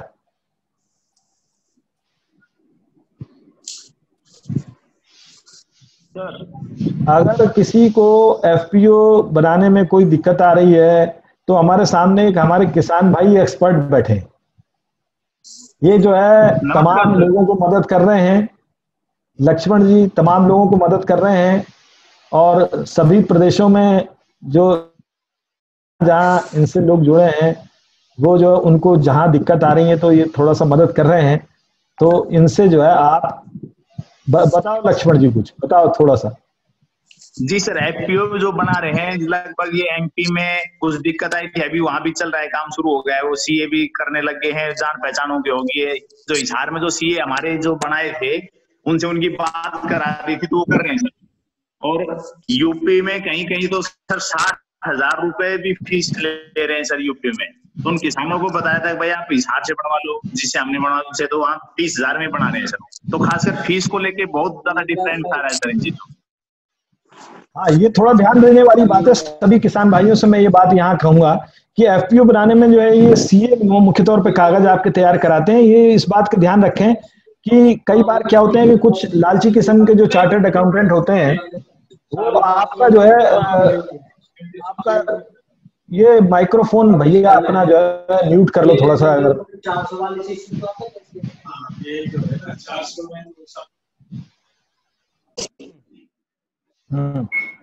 तो ये जो है ध्यान रखे किसान भाई, जो लोग एफपीओ बनाने जा रहे हैं, कि जरा इन चीजों को पे ध्यान देना जरूरी है कि कहीं आपको इसमें भी कोई बेवकूफ ना बना रहा हो, लूटने के चक्कर में ना, अपॉर्चुनिटी का फायदा उठाने के लिए, कि कोई पता चला उसमें खर्चा हो रहा है 20,000 रुपए का और आप 60,000 रुपए आपसे मांग लिए जा रहे हैं। तो जरा सोच समझ के दें और अपने भरोसे के लोगों से काम कराएं। अब ये लक्ष्मण जैसे मैंने आपको बताया, या अब पतंजलि फार्मर समृद्धि योजना में भी एक जो है उन्होंने एजेंसी उसको इन्वॉल्व किया है। तो ऐसे मौकों का जो है आप जो है ऑथेंटिक तरीके से, जहां आपको जो है भरोसे की सुविधाएं मिल सकें और आपको हेल्प मिल सके, ऐसे लोगों से कराएं। सड़क पे भागे ना।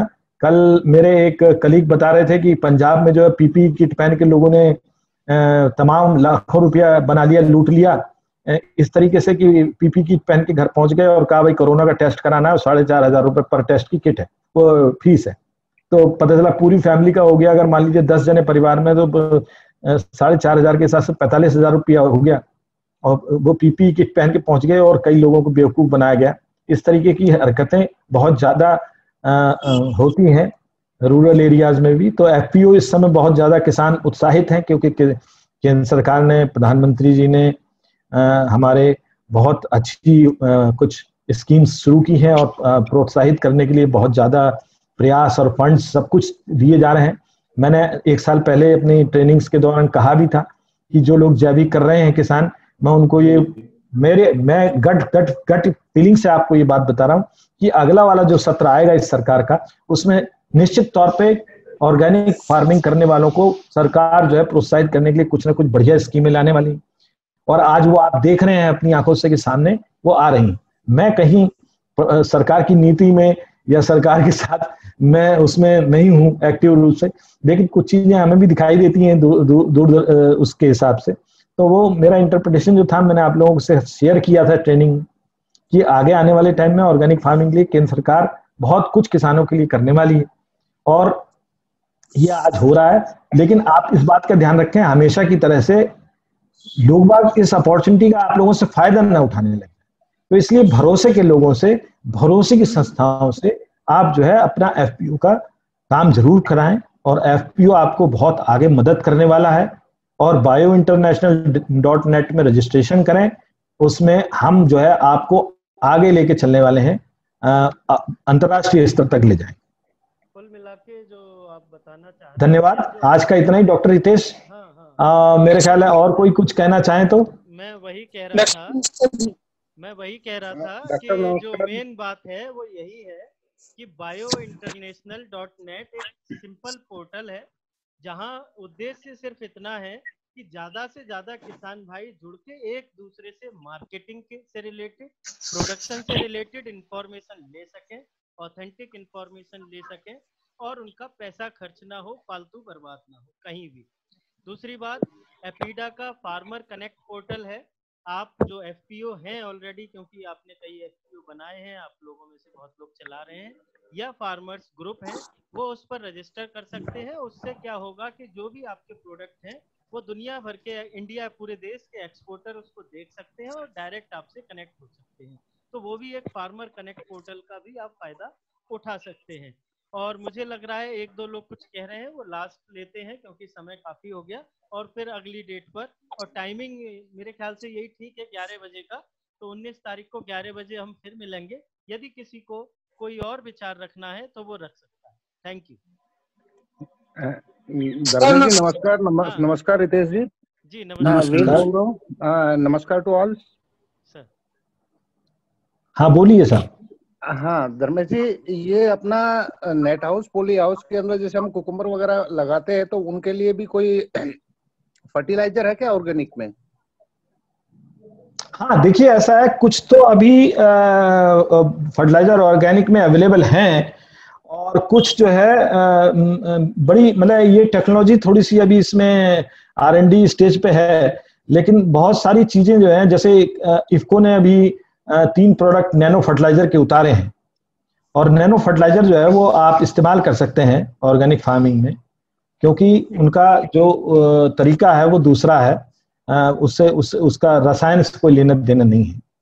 तो इस तरीके की तमाम चीजें अवेलेबल हैं, और अभी जो है आने वाले समय में हम आपके सामने एक डॉक्टर ब्रज यहाँ पे अगर मौजूद हैं, I don't know whether he has joined today, तो उनका एक डॉक्टर ब्रजराज सिंह हैं, उनका हम लेक्चर कराएंगे आपके यहाँ नैनो फर्टिलाइजर और बायो फर्टिलाइजर्स पे, और तमाम तरीके के बायो फर्टिलाइजर जो टेक्नोलॉजी जैसे जैसे धीरे धीरे बढ़ रही है, तो इसमें आ रहे हैं, प्रोडक्ट अवेलेबल भी हैं, ऑर्गेनिक फार्मिंग के लिए बहुत अच्छे प्रोडक्ट अवेलेबल हैं।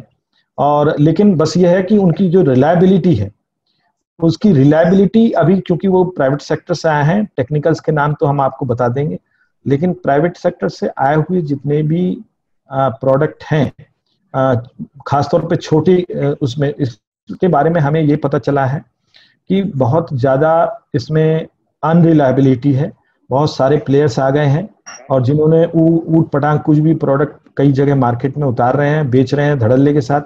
तो इसीलिए बल्कि सरकार की इस बार नीति में, ये भी मैं पढ़ रहा था अभी, उन्होंने भी, सरकार ने इस पर ध्यान दिया है, और bio fertiliser quality control lab जो है वो डेवलप करने की एक इसमें शामिल कर लिया गया है इसको।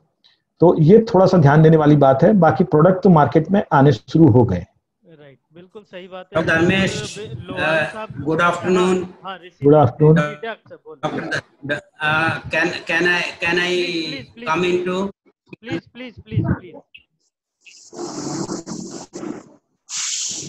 बोलिए डॉक्टर साहब, बोलिए please.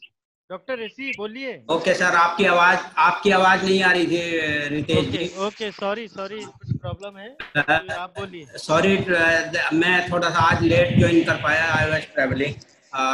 meanwhile it was a very good discussion whatever I have attended, and regarding the question gentleman asked about use of organic inputs in greenhouse.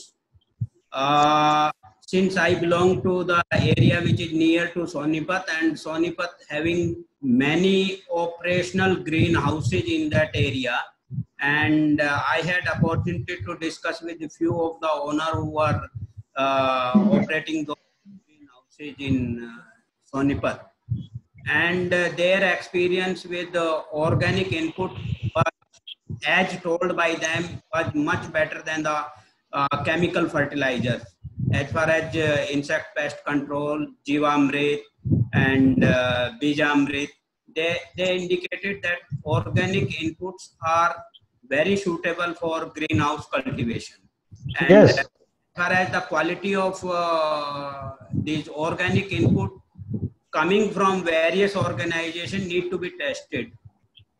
We need to find out the best organization who is giving the best quality input, and I hope the quality of Patanjali is one among the best, and people can try out those inputs, and I hope that will be suitable for them. हाँ, पतंजलि के जो products हैं doctor साहब, उनके बारे में जो है मेरे पास भी बहुत अच्छे फीडबैक आए हैं और बहुत बढ़िया काफी अच्छे प्रोडक्ट्स जो हैं पतंजलि ने निकाले हैं कुछ खाद के, लेकिन उपलब्धता जो है उत्पादों की उपलब्धता एक बहुत बड़ा प्रश्न चिन्ह बना हुआ है इस समय।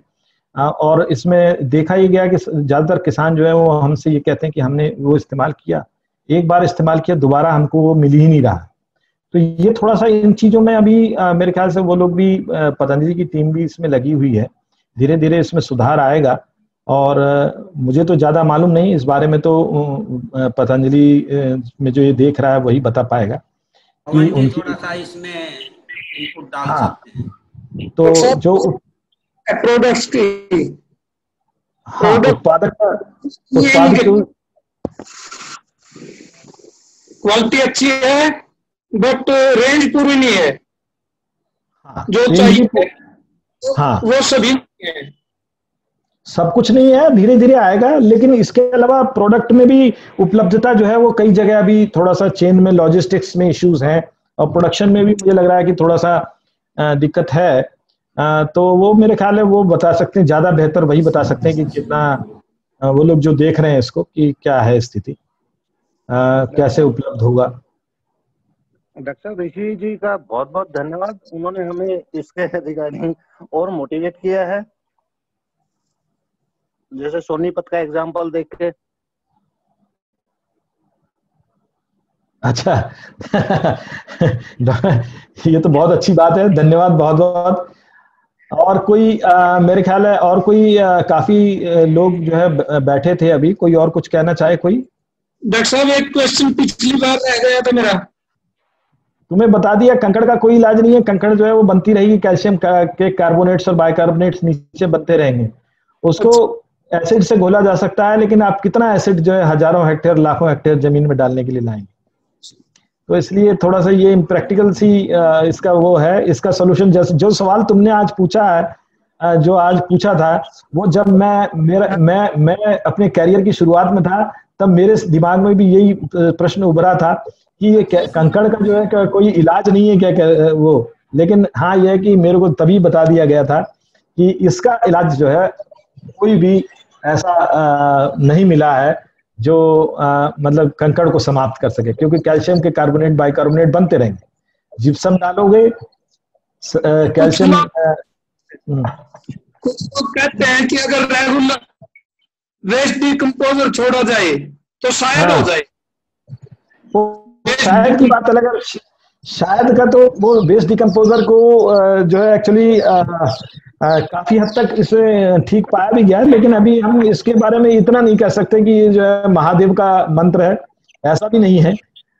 इसमें जो है आगे चल के धीरे धीरे, अभी तो शुरुआत है, लेकिन वही मैंने कहा टोटके वाली बात नहीं होनी चाहिए कि बस वो किसी ने बताया कि भाई वेस्ट डिकम्पोजर डाल दो तो पता चला वेस्ट डिकम्पोजर जो है वो is not solution for everything. कोई भी चीज जो है, कोई भी प्रोडक्ट, मैं आपको बता रहा हूं, कोई भी दवाई अगर सभी रोगों का इलाज कर देती तो एक ही दवाई काफी थी, सब वो अमृत नहीं हो जाती। इसलिए जो है उसको थोड़ी अतिशयोक्ति ना हो, उसको अभी टाइम लगेगा आने में, मुझे लगता है। लेकिन वेस्ट डिकम्पोजर भी जो कैल्केरियस सॉइल्स में इतनी कंकड़ है, इतनी हजारों लाखों हेक्टेयर में जो है कंकड़ की लेयर है, उसको कहाँ से आप नेचुरल चीज को हटा पाओ, ये जरा मुश्किल बात है। राइट सर, तो अब मुझे लगता है कि हमें इंतजार करना चाहिए पवन सर से आप पवन सर से एक बार पूछ लीजिए डॉक्टर साहब कि 19 तारीख जो है। पवन सर हैं तो प्लीज बताएं 19th इज ओके।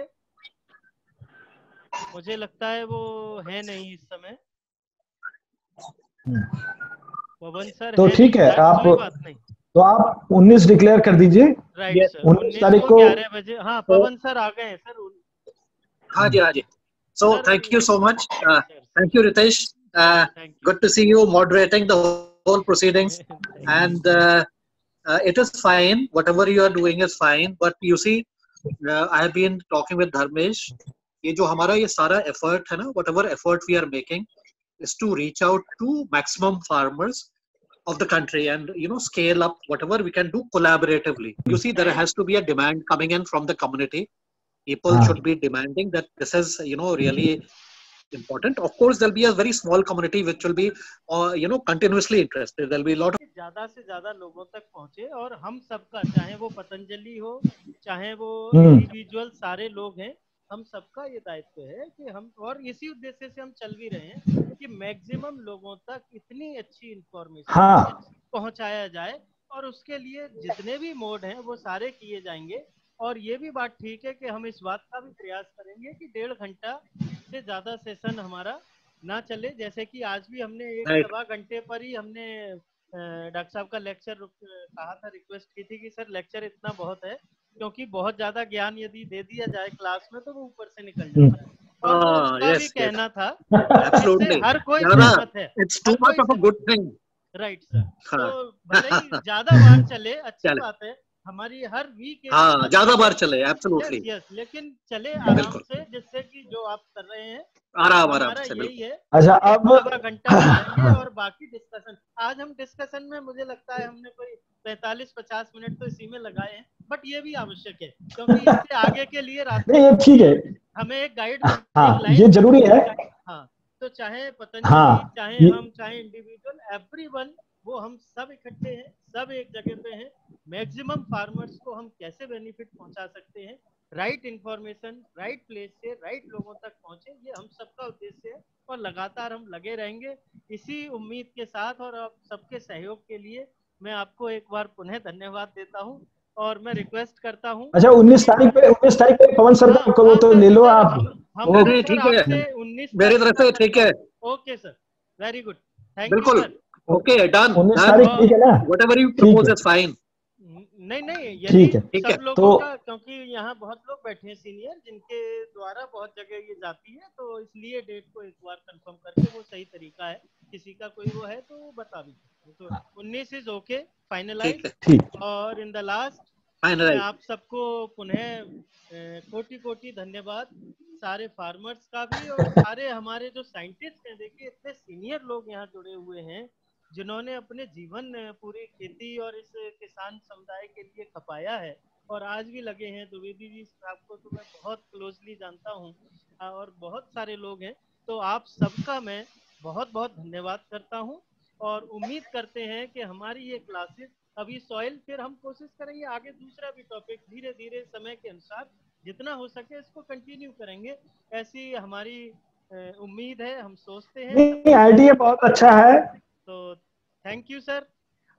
आइडिया बहुत अच्छा है। पवन सर ने जैसा बताया है कि ये थोड़ा सा हम लोग जो है इसमें कोलैबोरेटिव मोड में करेंगे ही, जाहिर सी बात है। और इसको जो है इसमें अनाउंस कर देंगे कभी PFSP और बायो इंटरनेशनल, ये सब जो है इनके नाम देते रहेंगे। हाँ, जो सबके दे देंगे। हमारा सिर्फ किसान तक पहुंचना है और कुछ नहीं। बिल्कुल, और हम सभी का, बिल्कुल सभी का सभी का उद्देश्य यही है कि किसानों तक ज्यादा पहुंचे। Right, so thank you very much. मैं अब इसको रिक्वेस्ट कर रहा हूँ और एंड करना चाह रहा हूँ इस मीटिंग को अभी के लिए। अगले सेशन में फिर मिलते हैं। बहुत बहुत धन्यवाद, थैंक यू।